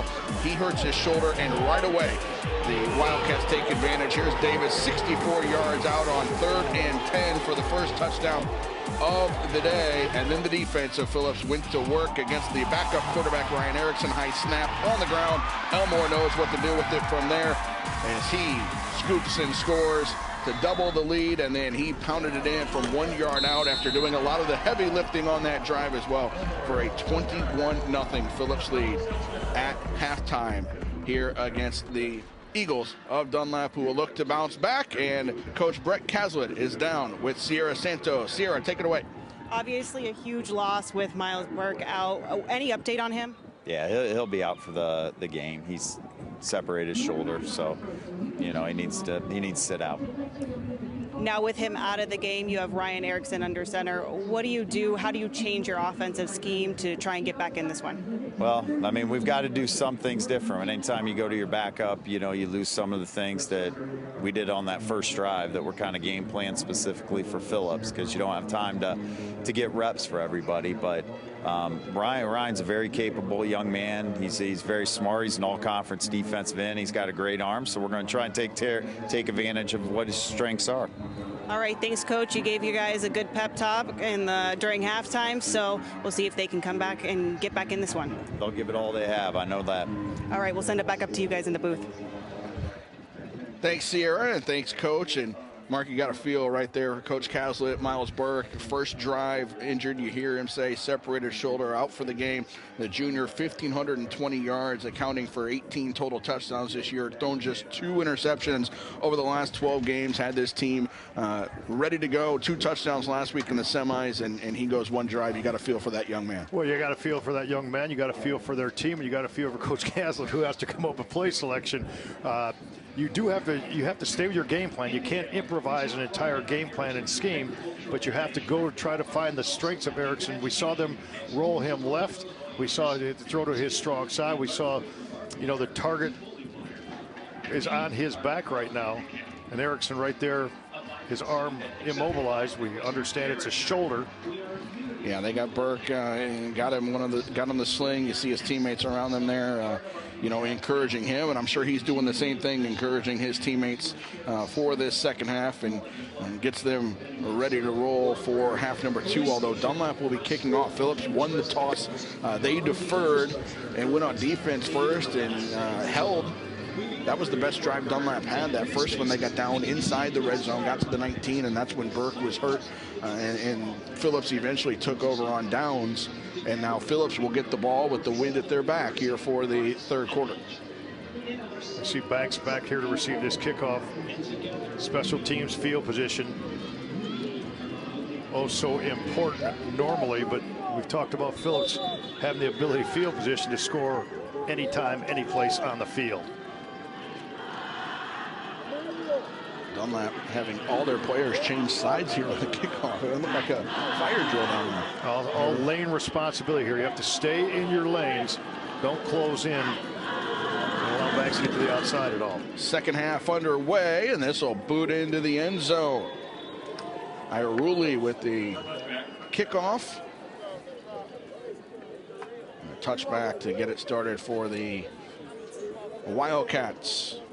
Iruli, a fantastic soccer player in Central Illinois and with the Dunlap Eagles, and got to show off his right foot for the first time today. We take a look at the drive chart of Phillips as they went for the touchdown on the first drive, had the defensive touchdown there in yellow, and the touchdown. So every other drive, touchdown, punt, and then the interception at the end. So as Gibbs is ready to go again to get the offense going on the first drive of the second half. It's Elmore between the tackles, and he'll have a minimal gain. Keep lining up Terrence Taylor at an H-back position. He's the lead blocker at the point of attack. So between Taylor's blocking at the point of attack, Elmore just waits and reads the block of his fine H-back. They work so well together. He's got good vision on reading blocks, besides his power and strength when he runs the football. Elmore and Taylor both come out. Davis, who ran the jet sweep 3 different times in the first half, one for a touchdown, is in motion here. They fake it. Gibbs will keep it to the left, and he'll go nowhere. Yeah, 3 white shirts around the football there. Gibbs a design play off the jet action once again. Good gap responsibility by Dunlap. Those kids will continue to play hard. It's an outstanding defense in its own right. Andrew Morey, number 62, was in on that tackle. Defensive tackle, 6'3", 190-pound senior. Gibbs went right over to Coach McAllister, got the play verbally from about 10 feet away. Normally he yells to him, but that was just a, here's what we're doing. 3rd and 8. Eagles need to get off the field defensively. Gibbs is going to put it in the air and to the near sideline, incomplete. So Dunlap did exactly what they needed to do on that first sequence defensively. They got the ball inside the 20, and they forced a punt. Guyton will go back to receive. Phillips went trips to the field side and just locked in on the receiver there on the boundary side into double coverage. So that's a situation where Gibbs probably should have gone through his progressions and let play develop in front of him and let the routes be run.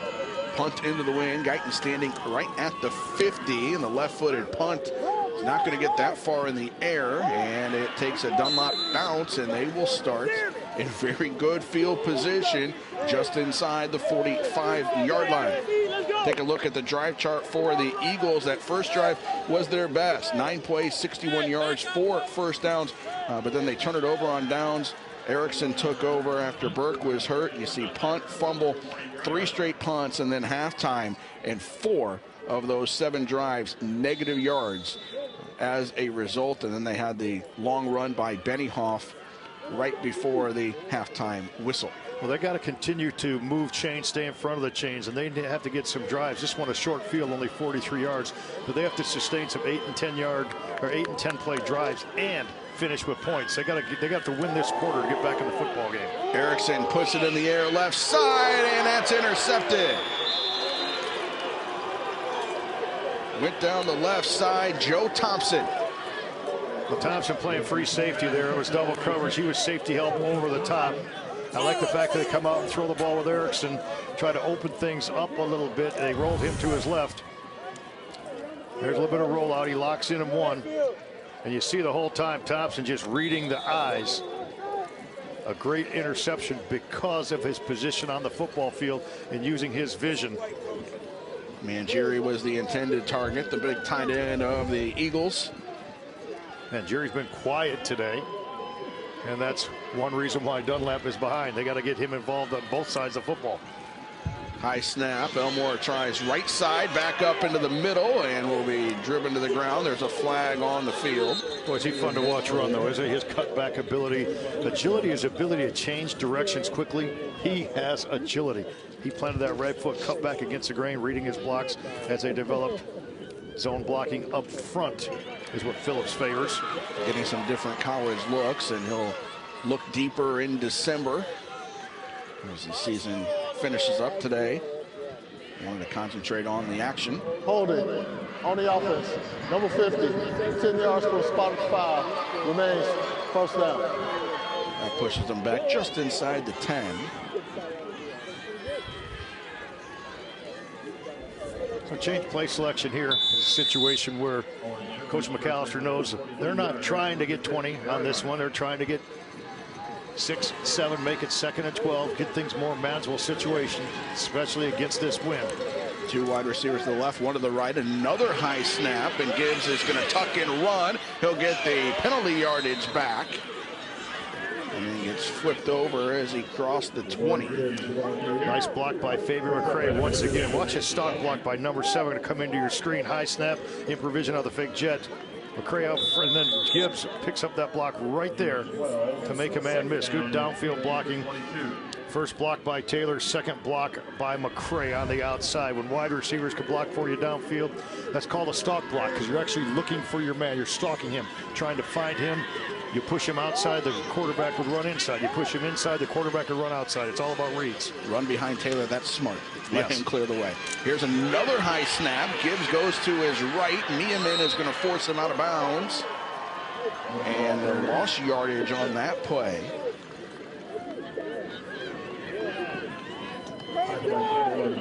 O'Brien got there as well as Niemann was chasing him to the boundary. And there's no gain on that play, so 3rd and long coming up. 64, Jalen Jones, the center, a senior. So he's probably snapped the football tens of thousands of times in his life. It's a 5-yard snap in a pistol position. The quarterback lines 5 yards behind his center. If it's a shotgun, you hear that's 7 yards deep. 3rd and 10. They're 4 of 7 on 3rd down today. They're going to run this up the middle, and now 4 of 8 on 3rd down today. And again, that snap was not on target. So because of Niemann with a stop, but because of the penalty, second, it made it 1st and 20. Dunlap's able to get their 3 and out that they so needed. Coach McAllister continuing to be verbal with his team. I mean, and that win is a 12-yard penalty, but it was really a 25-yard penalty because they had picked up 13 yards on the play, and we're going to move the chains. Instead, now 4th and 6, and into the wind. Gibbs will punt again. The last one did not go very far into the wind, and this one is going to bounce across the 50 and take a bit of a Phillips roll to the sideline and just across the 40. And a short, low line drive kick. The Eagles will start from there as they try to get on the board against the Wildcats.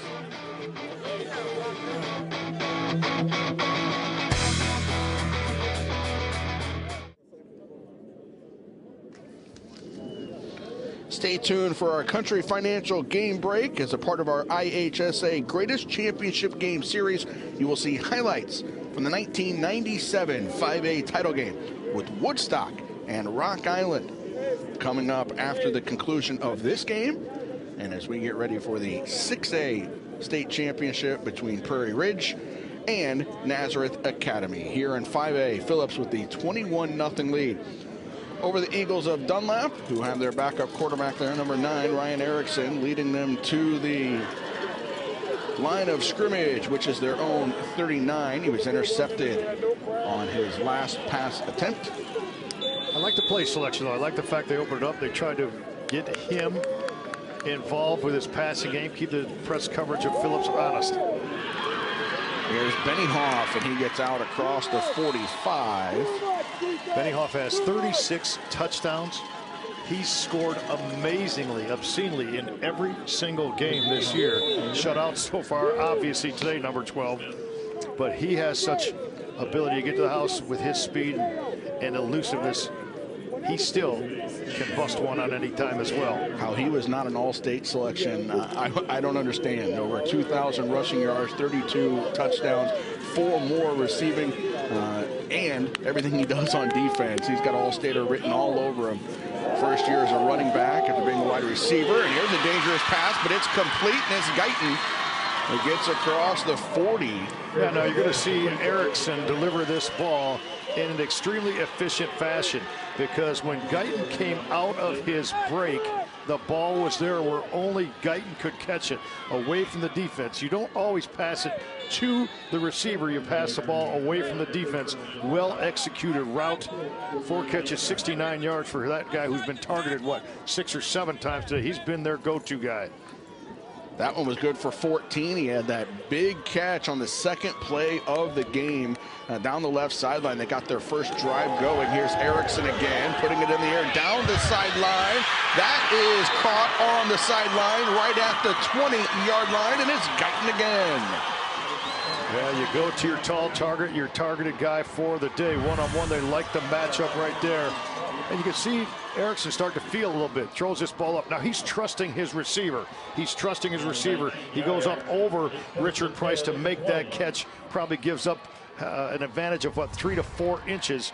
So a smart pass by Erickson, letting his big guy go up and rip it down with strong hands. Guyton goes to the left again with Passmore. Meeman's on the right side. This time it's Benny Hoff up the middle, and he'll get to the 20, but very minimal gain again, running into the defensive line of the Wildcats. Morrison was there on the stop. Dunlap's been inside the red zone 1 time on their first drive. They moved the sticks 4 times, 4 first downs, stalled at the 19. They're knocking at the door now to try to pick up another first down and more momentum. They got to stick this one into the end zone. They had a short field to start with. Erickson 4 for 7 through the air, 63 yards. And again, 2 to the left, 1 to the right. He's going to go to the right, looking for Meeman, and he's got him into the end zone. Josiah Meeman, and the Eagles finally break through. They gave Meeman inside release. It was a post pattern, and I tell you what, Erickson threw that ball right out of his hands again. A little bit of confusion in the Phillips backfield. Two defenders, and they watch them look at each other like, what happened? Davis and McCray with the miscommunication in that defensive backfield, and Josiah Meeman with his 10th touchdown of the year. And he has scored as they get the extra point from Iruli to go through. Hillcrest touchdown, Washington touchdown, and a touchdown in the state title game for Josiah Meeman to get the Eagles on the board.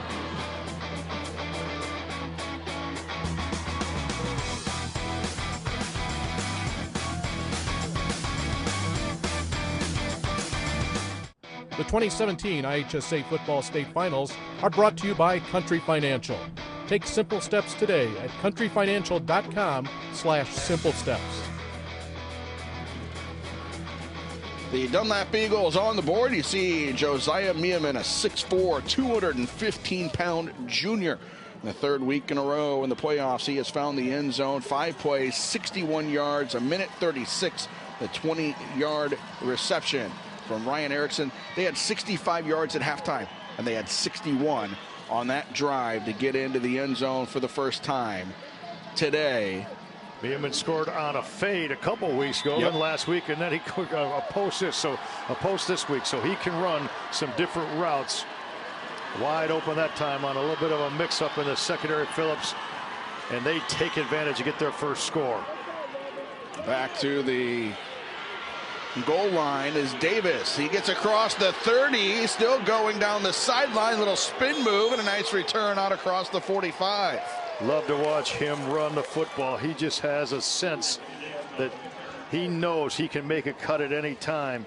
And boy, on his touchdown run, his straight away speed, he's got to be 4.5 or below with his 40-yard speed. Pre-game, we mentioned that it sounded like the entire village of Dunlap had made the trip up I-39 to DeKalb. They hadn't had a whole lot to cheer about especially in the second quarter, but they're nice and loud again. They're all jumping up and down across the way. They had the band going for a while, and they want another stop. They want a turnover right here. That would really turn around momentum if they could get a takeaway, especially in this field position. Gibbs faked the handoff. He keeps it. and he's going to go nowhere. Meeman got to him first, and then Benioff came in to help wrap him up. Mangieri and Erickson were there as well. Well, Meeman disrupted the whole thing, and then when you get help from your safety come up and it's supporting run support, that's getting the extra hat to the football. They get a tackle for loss, and Dunlap a little bit juiced right now. Obviously the biggest level of confidence they've had since the first drive of this game. 2nd and 11. Here's another handoff to Elmore, cuts it inside and gets to the 50. And that's one of the things, Mark, when you get guys that play both ways. They make a big play on one side and they take it over with them, and that's what Meeman did. He made that big play, Erickson as well, and then those are the guys on the defensive end who made the big stop on the first play. Absolutely, and an offense will feed off a defense, and a defense will feed off an offense. And right now, Dunlap is really getting extra hats to the football. They're playing very aggressively. They have an extra bounce in their step. Something was missing drastically in the first half. You know they want to get one more drive with the wind at their back to use the passing game.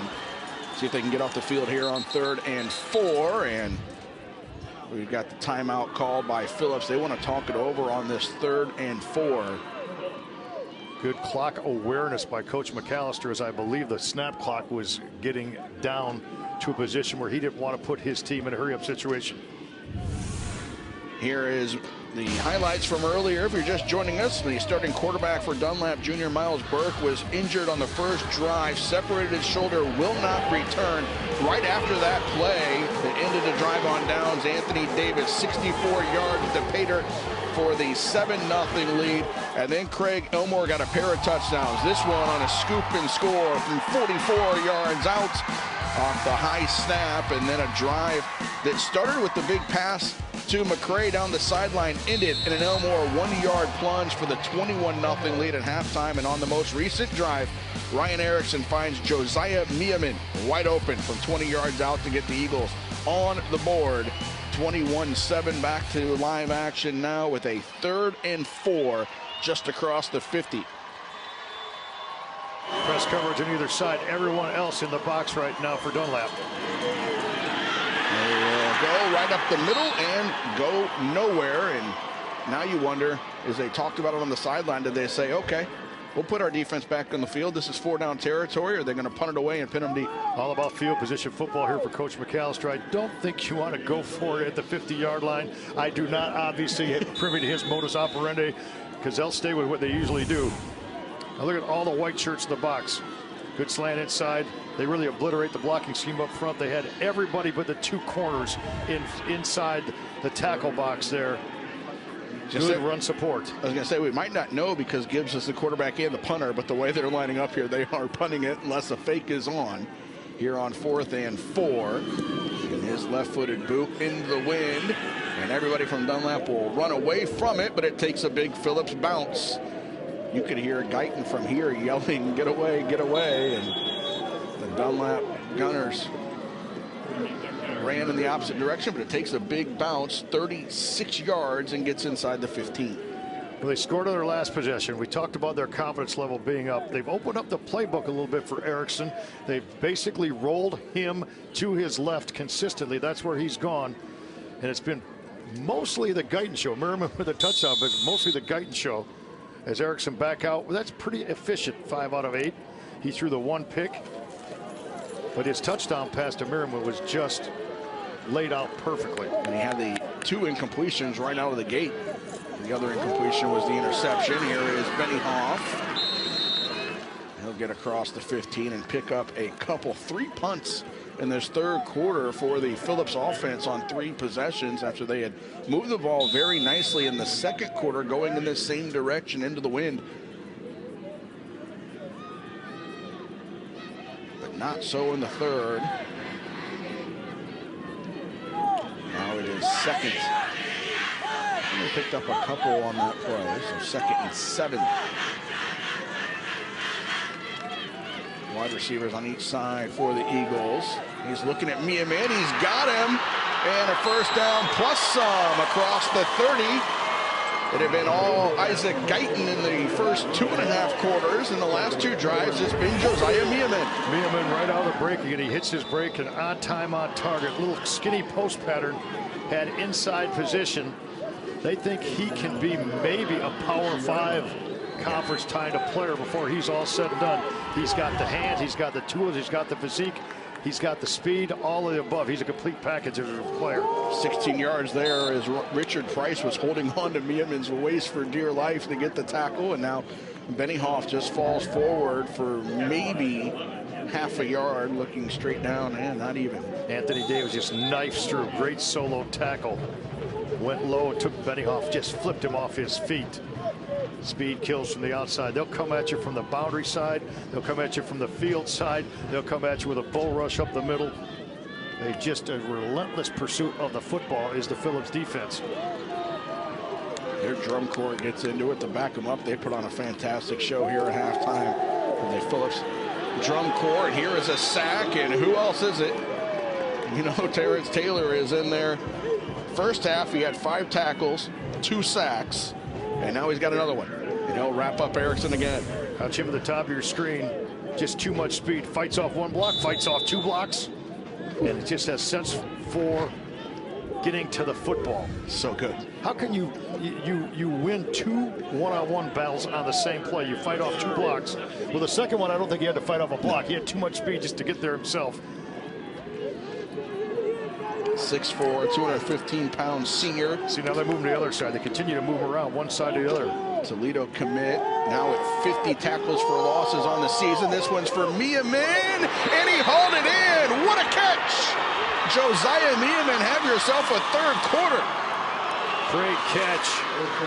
Great throw. Erickson takes a hit by guess who once again in his face, but Meeman goes tall to get this. Erickson stays with it. There's the hit he takes.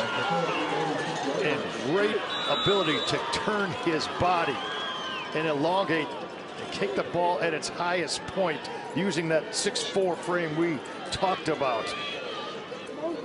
They're getting the passing game going, huh? Sure are. His 2nd catch of this drive. Wind at the back.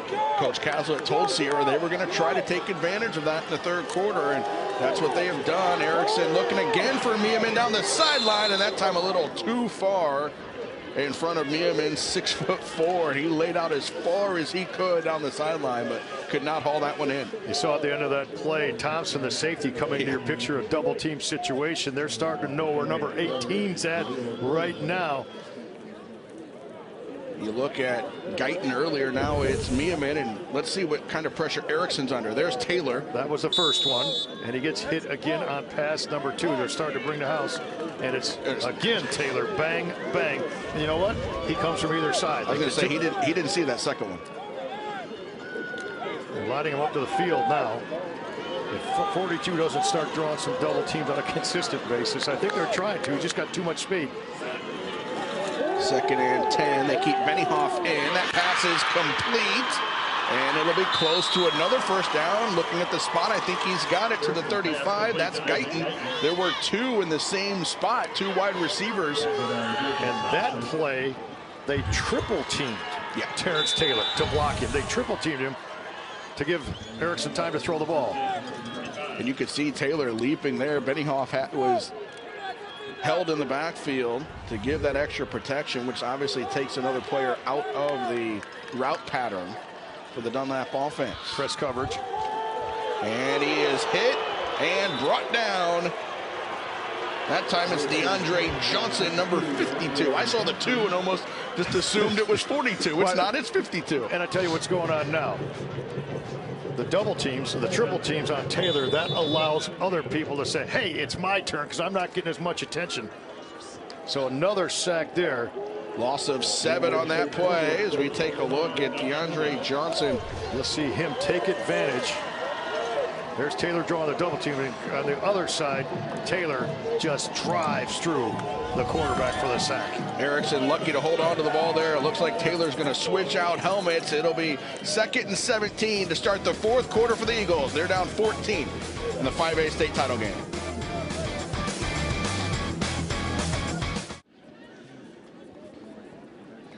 Dunlap football to start the fourth quarter. Down 14. We've had an action-packed first 3 quarters. Let's take a look back at how we got to 21-7. Phillips on top.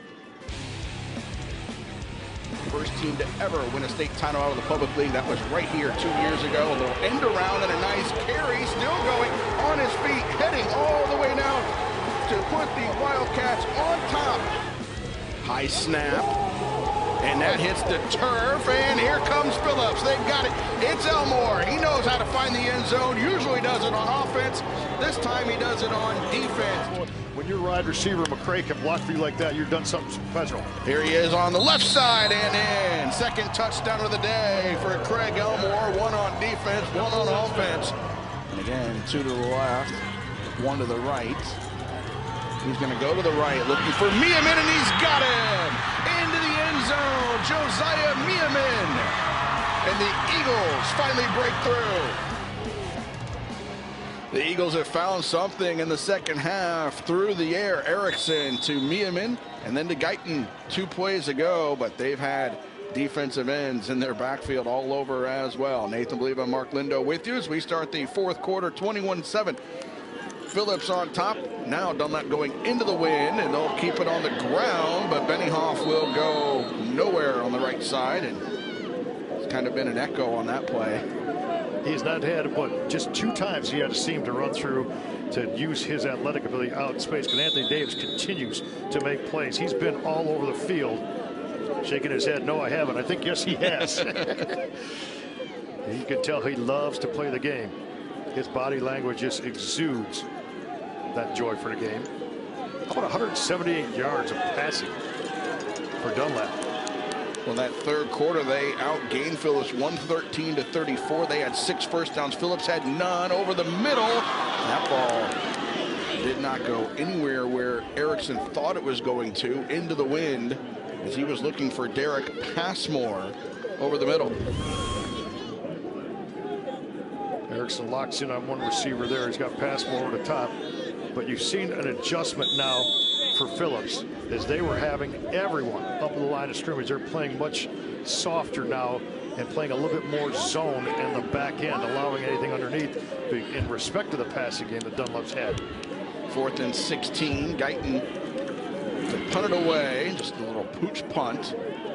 And it'll be caught inside the 10 by Thompson. And he got away from 1 tackler and picked up about 5 yards to get to the 12 or 13. Guyton didn't go very far back that time and took just 1 step and pooched it into the wind and still flipped the field. And long field for Phillips to work with now. You got to believe Dunlap, their confidence is back, but in order to come back and win this football game with 11:08 to go, they're going to need to create a turnover. They're going to need to get something out of their defense for field position. And the wind is now at the back of the senior Jabari Gibbs and his Wildcats. They're 11 minutes and 8 seconds away from winning a state title here at Husky Field for the 2nd time. Troy McAllister says to his players, you are indeed role models. Everybody else in our schools watching what you do. Here's Billingsley on the wide receiver screen. He gets across the 20 with the stiff arm, and it takes 3 Eagles to get him to the sideline and bring him down.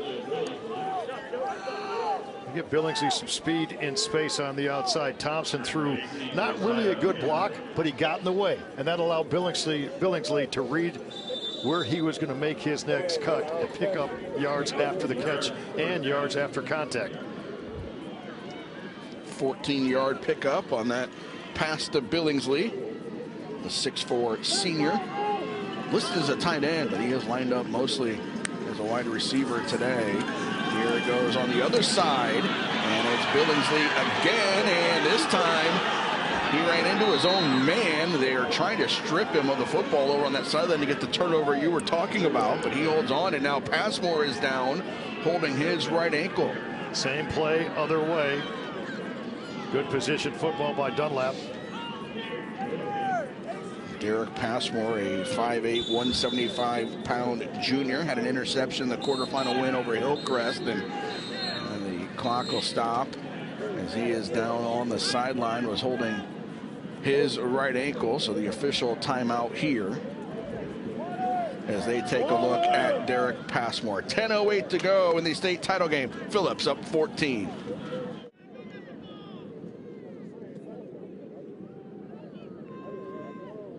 As he goes down, and Mark, you can see he's him limping. Yeah, if he gets back up and gets involved in the play, so a gutsy kid. A non-contact play.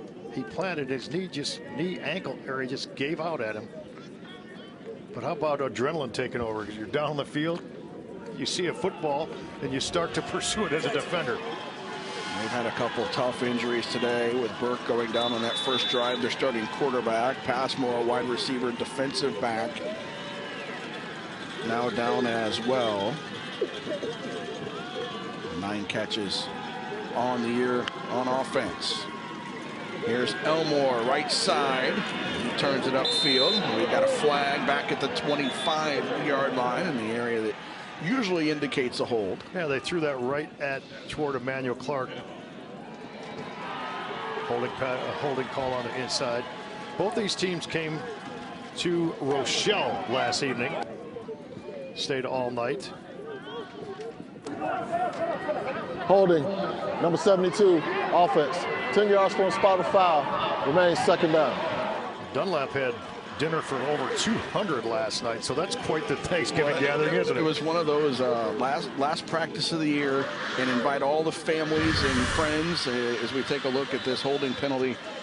And yep, there's the tackle right there in the middle of the screen by 72. Get your hands outside, and a flag's probably going to come. That was the thing Coach Caslett had said, is all these parents, brothers, sisters have supported these kids since the summer. The 7-on-7 drills, as this play barely get back to the 20, so invite them all to dinner as well. And that's what they had, a big catered dinner, over 200 last night. Then they had the fire truck lead them out of town and up towards Rochelle, and Phillips came over as well. And Dunlap getting a stop. And it's 3rd and 18 here. So this is a would-be pass situation. And you're going to see 4 or 5 defensive backs for Dunlap right here in zone coverage. And they did not get that play off. And they call timeout. So Phillips calls their second timeout to avoid another 5-yard penalty, and they're already going with the wind. 3rd and 18. The setup for Coach McAllister. Coach McAllister, his team walks to practice almost 3/4 of a mile to Mandrock Park. They do have a facility that is theirs to use, but if you're talking about getting up, taking public transportation, staying on top of things academically, and then most schools, athletes probably think it's pretty convenient to walk outside their locker room door to a practice field. These guys walk 3/4 of a mile one way, 3/4 of a mile another way, through some kind of tough neighborhoods. You know, 1 mile from the home of the White Sox in the Bronzeville neighborhood, East Pershing. And he's a long way from East Pershing to East Pershing, where he was from Canada. That's right, from Kingston, Ontario, the farm. South side of Chicago, and now here to DeKalb. Gibbs is going to put it in the air. He's looking at McCray, a little stop and go, and that pass is incomplete. Broken up. Benioff and Guyton were there on defense. And they did not buy that stop and go. Dunlap ran only 3 at the quarterback. Then they brought a linebacker late. McCray with a long route. Safety help over the top. Good coverage, easy coverage, quite honestly, when you know it's 3rd and 18.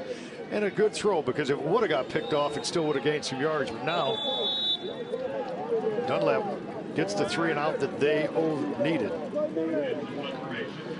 Guyton standing on his own 50 as Gibbs will punt it with the wind towards the left side, and that will roll at the 40. We'll have to see the wind if it stays like this for the 6A game, because you talk about a weapon returning punts in Samson Evans for Prairie Ridge, and Nazareth already said no, we're not going to kick anywhere near him. I was just going to say, I don't know if you're going to get a chance to call his punt return. They said they were going to kick anywhere near him, but you get this wind, you know, the times that they're punting into the wind, and the wind might affect whether or not they punt to Samson Evans.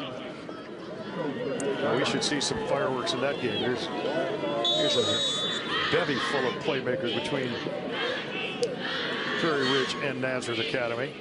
We got some 3 outstanding games still to go here at Husky Stadium in DeKalb.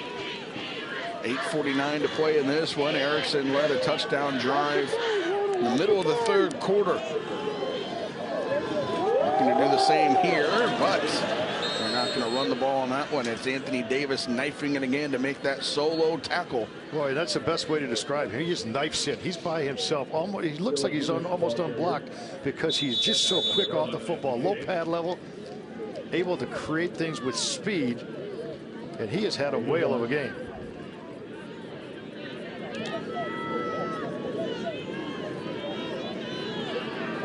Second and 9. So does that young man have a heck of a game. Erickson in a relief role. He's done very admirably.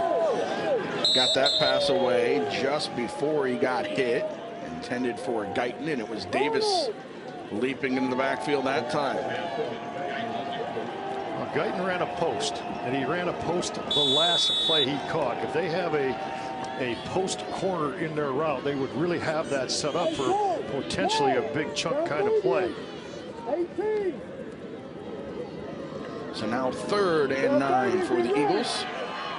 And they've only got 10 seconds left on the play clock as Erickson gets into the huddle. And you don't want to spend a timeout when you're trailing by 2 scores. And they're going to have to. Yep. And they were not going to get that play off.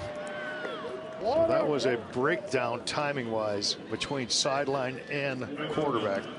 And that's one they wanted to have in their back pocket. Yeah, he went over to the sideline to get the play and didn't come back till there was 10 seconds to go on that play clock.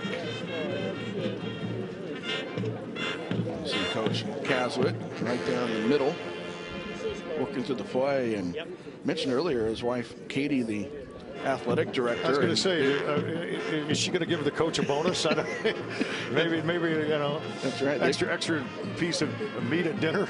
They have 2 youngsters, Vincent and Brandon. What was the message Vincent gave Dad after they beat Washington? Yeah, semi-finally, 4 years old. Vincent says, "Dad, we're going to the state championship." So, out of the mouths of young people. That's right. Brandon's 20 months old. Vincent's 4 years old.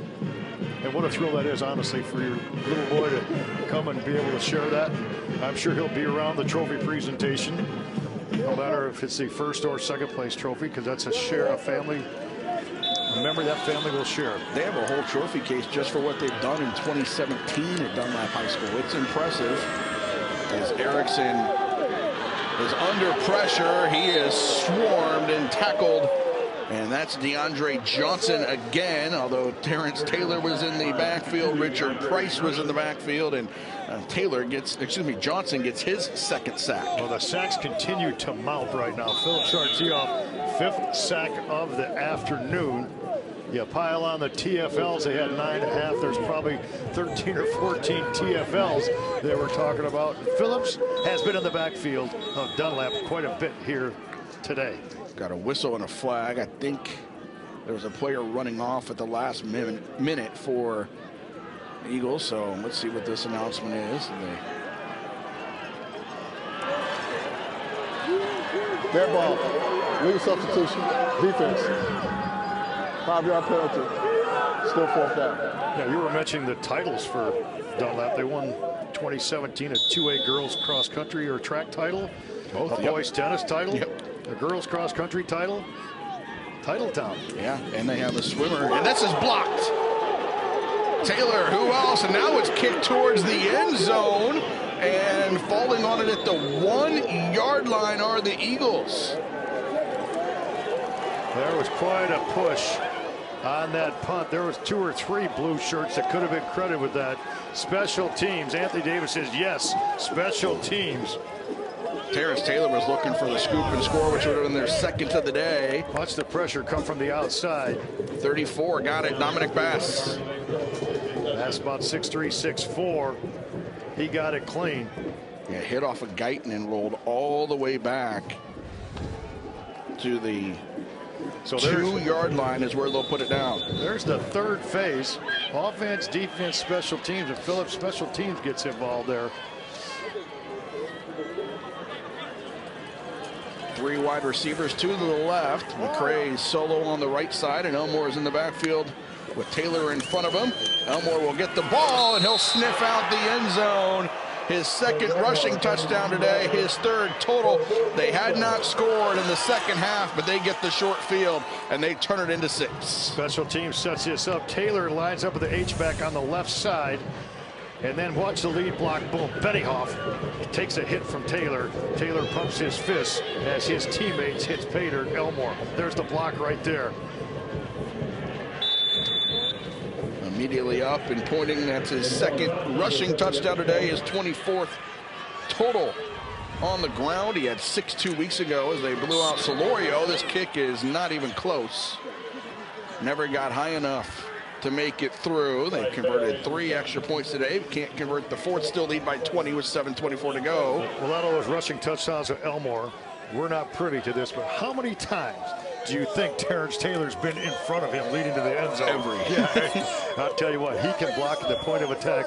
And believe me, that young man, Elmore, you know, Coach McAllister said he's a quiet leader, but he said when he talks, everyone listens. Speaking of guys that find the end zone, we'll see Samson Evans later today on NBC Sports Chicago. The IHSA state finals continue. The 6A matchup between Evans and Prairie Ridge against Nazareth Academy. Coverage starts at 1 o'clock on NBC Sports Chicago or stream live on the NBC Sports app.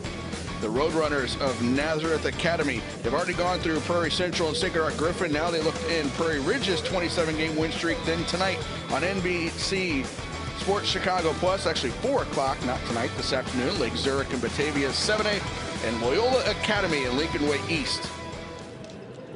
In the 8A title game, also on Plus, 7 o'clock. The only loss for Loyola Academy was against this Phillips team in week 1. They had a couple injuries, and that might be another turnover. Phillips is saying they've got it. The official on the far sideline, though, signaling that he was down. Phillips did come away with the ball, but he was down on the kickoff. I'm going to tell you a couple of things about your call the next game. I'm going to envy you because you get to call Samson Evans, but I'm not envious the fact that I'm going to flat out guarantee you Samson Evans will fool you a couple times today with his sleight of hand. He is that good. I had a chance to call his game last year, and I didn't have to do the play-by-play, but he fooled me a couple times with his sleight of hand with that option attack. I'm just going to make you call all the I'm going to make you call all the punts if Prairie Ridge has any. Could make you say Miko Wycheski. I'll take care of that. I typed it out phonetically. I didn't even go with the regular spelling on the sheet. So we are ready now for Dunlap. Erickson putting it in the air and picked off. That's Elmore again. He's down the sideline and inside the 30. Thought he might have a chance to score a touchdown in a third different way. Fumble recovery, rushing, and interception. He's going to get the turnover chain. Well, he plays linebacker. He dropped into coverage this time. Goes out into the flat. And he is a complete football player. Look at his hands. Say, that's where I caught the ball right there. Linebacker in the foot. Take a look. It's time for our Wintrust play of the game, and it's a one-handed interception for Craig Elmore, their third turnover. The last 2 plays have been turnovers. The block punt, now the interception. And Elmore just stuck his hand right in the passing route. He was looking for Miaman, and Elmore's got it, our Wintrust play of the game. Well, we talked about him trying to get 35 touches, rushing the football right now, only 13. But, I mean, he's got touches on defense. He's scooping, scoring, got touches interception. He just evolved. Here's a pass to Billingsley, and wrapped up immediately is Billingsley, and actually losing yardage on that play. Jason Bowman, 2 interceptions in the playoffs, 1 against Hillcrest, 1 against Rich Central, and he was in on that tackle, the 6'1" senior. Well, Bowman with a great individual play in space because he just shed the block, stayed square football, kept his heads up, played with his eyes, and made a great one-on-one tackle, avoiding that stalk block on the outside of the split end screen. Second and 10, so they said he did get back to the line of scrimmage. Putting it in the air, Gibbs has got Thompson. Touchdown, Phillips. 2 of the last 3 plays from scrimmage have resulted in Wildcats touchdowns. 27 yards from Gibbs to Thompson Gibbs, passing touchdown number 24 in the season. Thompson receiving touchdown number 4. Excellent thrown ball. A little bit of fake handoff. He lets Thompson run underneath it, and he just outruns Passmore back in the game, but created separation about the 5-yard line, knew where he was at, waited for the football, and danced it home to pay dirt. The first time a team has scored more than 21 on Dunlap since September 30th of 2015. They gave up 32 in an 11-point loss to Washington, and they've been stingy ever since. The high this year against have been 21 before today. Yeah, you look, they get allowed 6 against Galesburg. East Peoria was a shutout. 1 touchdown against Metamora, 1 touchdown against Canton, a shutout against Washington. 6 points against Hillcrest, so they've indeed it up quite a bit, but too much Phillips in too many ways here today. Phillips 2015 champion and getting within 6:22 of scoreboard clock to finishing things off for the 2nd title for the CPS ever. Joe Thompson with that straight out of Chicago t-shirt, celebrating with the fans who made the trip over from Chicago to celebrate with Phillips. 1 minute and 2 seconds between the 2 touchdown runs. 33-7. Hit their first 3 extra points, missed the last 2, and this return comes back to the 35, and another big hit. Not only are the Wildcats teeing off on defense, they're doing so on special teams. Yeah, that was Ronald Pledger as well. Yeah, he just felt it. Here's what the Wildcats have done the last couple years. These players all a part of their championship here in 2015. And you look at big upsets this year. How about they've all got Phillips ties? Chris Elmore at Syracuse beat Clemson. Amir Watts at Pitt. They just beat Miami. Monty Jones at Iowa. Well, they thumped Ohio State. Quavon Skanes, they need to get an upset at UConn in the American. Quavon Skanes was a quarterback. Yep, now a wide receiver. Here's a run play that'll get to about the 40s. Benny Hoff went airborne. Well, he saw a seam, and that seam closed, boom, in a hurry, because Elmore just put a hit, closed that hole in a heartbeat as he leaps over the line. Benny Hoff trying to create a little bit of space. He got over 1, but Elmore was waiting for him. That's not a pretty sight when you think you're through line of scrimmage. You got Elmore, good eyes right there, driving through the ball carrier. I'm so impressed with the fundamental tackling of this Phillips football team. Both teams have been that way. Is Benny Hoff's going to try right side. You know, watching the 3 or 4 games for Dunlap, I saw him in person, living in the Peoria area a couple times this year, but watching the other ones that were made available to us, I don't think I saw more than 5 missed tackles in 4 games of watching Dunlap football, and it was the same thing with Phillips, and even today we've seen what, 1 missed tackle all game. Yeah, and that comes down to coaching. It really does, and breaking down the fundamentals of the game within the game. If you're a good tackling team, you'll be a good defensive team. 3rd and 4, and they will keep it on the ground. And he's going to be short of the first down as we tick under 5 minutes to play. Dunlap has 3 assistants, Jack Brosman, Dave Combs, and Zach Simmons, who all were graduates of that school. So when you talk about good coaching, you're talking about guys that played at that school and know the fundamentals of the game. As our director, Russ Leonard, will tell you, it's a very good academic school at Dunlap as well. And Russ got through there with Russ, I think, had a 4.0 and had to choose between Yale and Harvard when he was done. 4th and 2, and Erickson following his blockers, and he'll get turned back. And it is Johnson, DeAndre Johnson, 52 there on it. And he's had a couple sacks, a couple TFLs as well. Chance to look what Elmore's done today. Yeah, here's his scoop and score that got things going in the first quarter, their 2nd score of the day. Then on the ground from 1 yard out, after he had done a lot of work on that drive to get him close. This was after the punt block for the touchdown, then the interception, one-handed. And I got a feeling we're going to get a lot of number 1 running the ball here with 4:16 to go and a 26 6-point lead. Our Country Financial Player of the Game, 13 carries, 58 yards, 2 touchdowns, another touchdown on defense, the pick and a fumble recovery, and he's on the ground now, going right side. We'll get to the 40, and mentioned earlier he wanted to be the player of the game. Talked to Sierra, and that's what's heading his way in about 4 minutes. He was so patient with just this last run. He picks up 5, and it was a well-earned 5 because he allowed his blocking to take place in front of him. He waited. Sometimes it's better to be late than early with the football, so you have to be patient and use your vision. He is such a good back in all ways, and we talked about his defense. He's just a flat-out good football player. 14 carries, 62 yards. He had 1 carry for -1 yard here on this field 2 years ago in the state title game as he falls forward here. He also recovered a fumble in that game with 4 tackles. His brother was one of the stars, Chris, who we already mentioned, with Quavon Skanes and Amani Jones, Amir Watts. Jabari Gibbs was the backup quarterback. Ran 3 times for 48 yards. They had a running clock situation in that game. They beat Althoff Catholic 51-7 on this field 2 years ago. For their first football state championship, the first in the public league. Doing a pretty good job, Phillips, right now. Clock management. Play clock goes under 10. They'll get ready to play. But utilizing that clock, getting ever so closer to the title. And they got the timeout just before the clock expired there.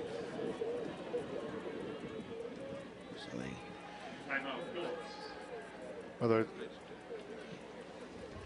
use that timeout. We'll take a look at what Dunlap's done. I mentioned the trophy case that they had this year. They filled it up. Look at that. Boys tennis back in the spring in 1A. Girls track and field followed as well in 2A. A lot of those same athletes from girls track and field.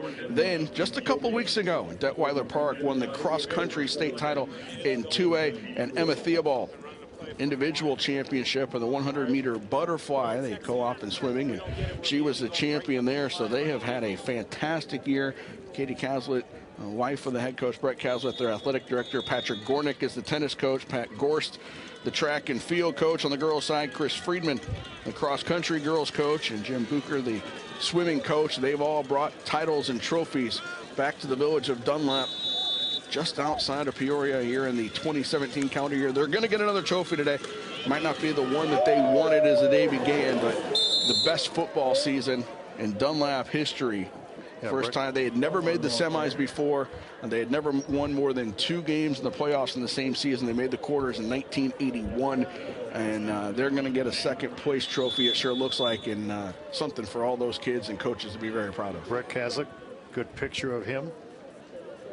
What a great job he's done building this program to that level you just talked about, taking the extra step. He'll bring his team a trophy home.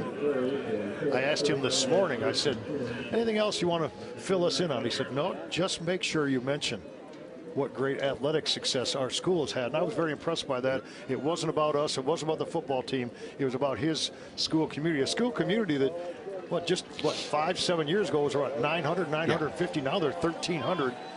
And many of these Dunlap players actually have Peoria addresses. Yep.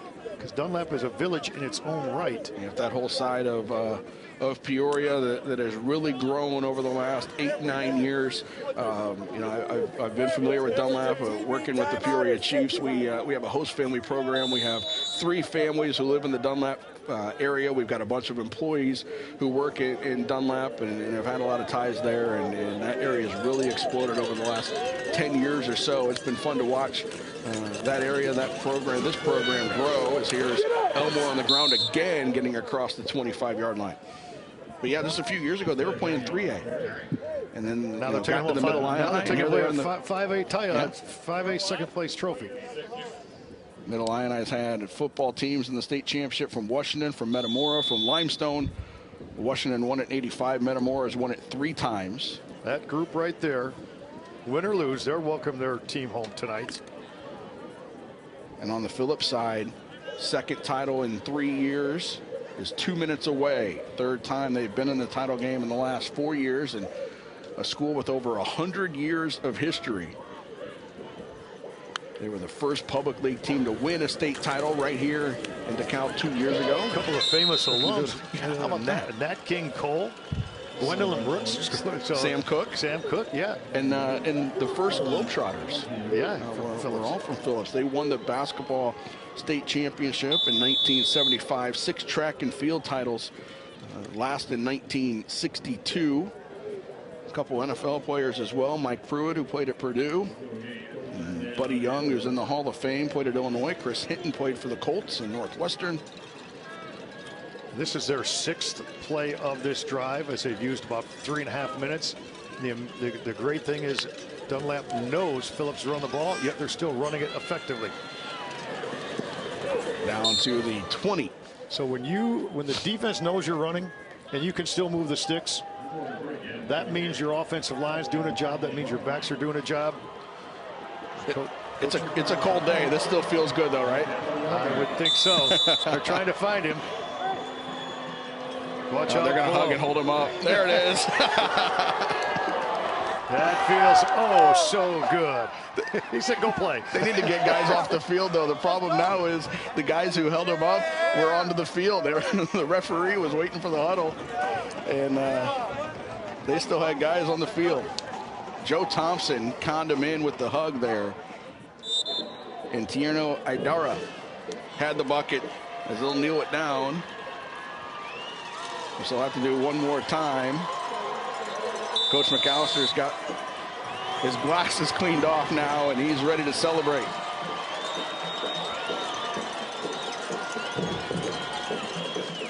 They will not have to kneel down again. Now the players are out there shaking hands. Good sportsmanship on both sides here as they shake hands, congratulate each other. 2 years ago, the Wildcats of Phillips won the first ever state title for a Chicago Public League team in football. And 2 years later, a class higher, they've done it again. 5A state champions, congrats to the Wildcats of Wendell Phillips as they knock off Dunlap 33-7. 5A state champs, that says it all. That young man raising his hands is doing so in jubilation. A good shot of the Phillips fans, as they were not good. They were dominant in every phase of this football game. A worthy champion coming from the south side Chicago, the Bronzeville area. It doesn't matter where they're from. They're an outstanding football team.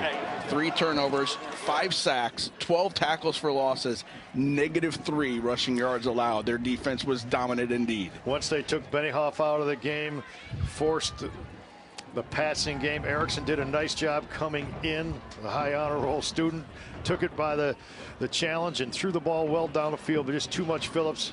Late interception kind of cinched things. A block punt. They've excelled in every facet. And Dunlap lost that young man in the back in the hoodie there, Miles Burke, the starting quarterback junior, went out on the first drive as he was out injured. And Ryan Erickson, he gave it his all. There's no doubt. A very solid game. He passed the football very effectively, did Erickson. He was 8 out of 15, 138 yards and a touchdown. Had 2 picks, but obviously Phillips was in prevent mode much of that time, as Miles Burke will not know whatever could have been. There's Erickson. He took over as a signal caller, threw a touchdown pass to Josiah Miaman to get Dunlap on the board. But other than that, this Phillips defense was dominant. There are the big guys from the D-line, DeAndre Johnson, Kunil Morrison. They were in the backfield quite a bit all day. Terrence Taylor as well. And Craig Elmore did everything, offensive and defensive as well. So did Anthony Davis. He got in there on the punt block with Dominic Bass. Bass got the hand up to block it. Davis was there as part of that. Davis had that first touchdown, and he was a big part of knifing into that backfield as well. And just a very impressive overall defensive effort from Phillips. And let's go down on the field. Sierra Santos has a state champion coach, a 2-time state champion coach in Troy McAllister. Sierra? First of all, Coach, congratulations. You guys came so close last year as a 4A program. Now as a 5A program, even more competitive. You get the job done. How special is this moment? It's unbelievable. You know, I think just our young men, you can see them, the hard work, all they do to get ready for games and for the season and everything. It's an unbelievable feeling right now. You guys can continue to show that Chicago public schools can be competitive. What does it mean to come out here and show that to the state of Illinois? I think this is, for everybody in Chicago Public Schools, this is, the culmination of all the years of hard work. We've got Glenn Johnson on our staff from Dunbar. He was a head coach for years and years and years. And for him to have an opportunity like this is great. You talked about earlier this week, you said that these guys are not only fantastic student athletes, they're role models. How proud are you? Every day when I walk in the building and I see our young men and just being leaders in our school, it's obviously you're very proud. And just to see them want to raise the expectation day in, day out, and what they did tonight, it's awesome. Well, you've set the bar high, Coach. Thank you so much. Congratulations. Around the corner, we will hopefully catch up with one of your stars, Craig Elmore.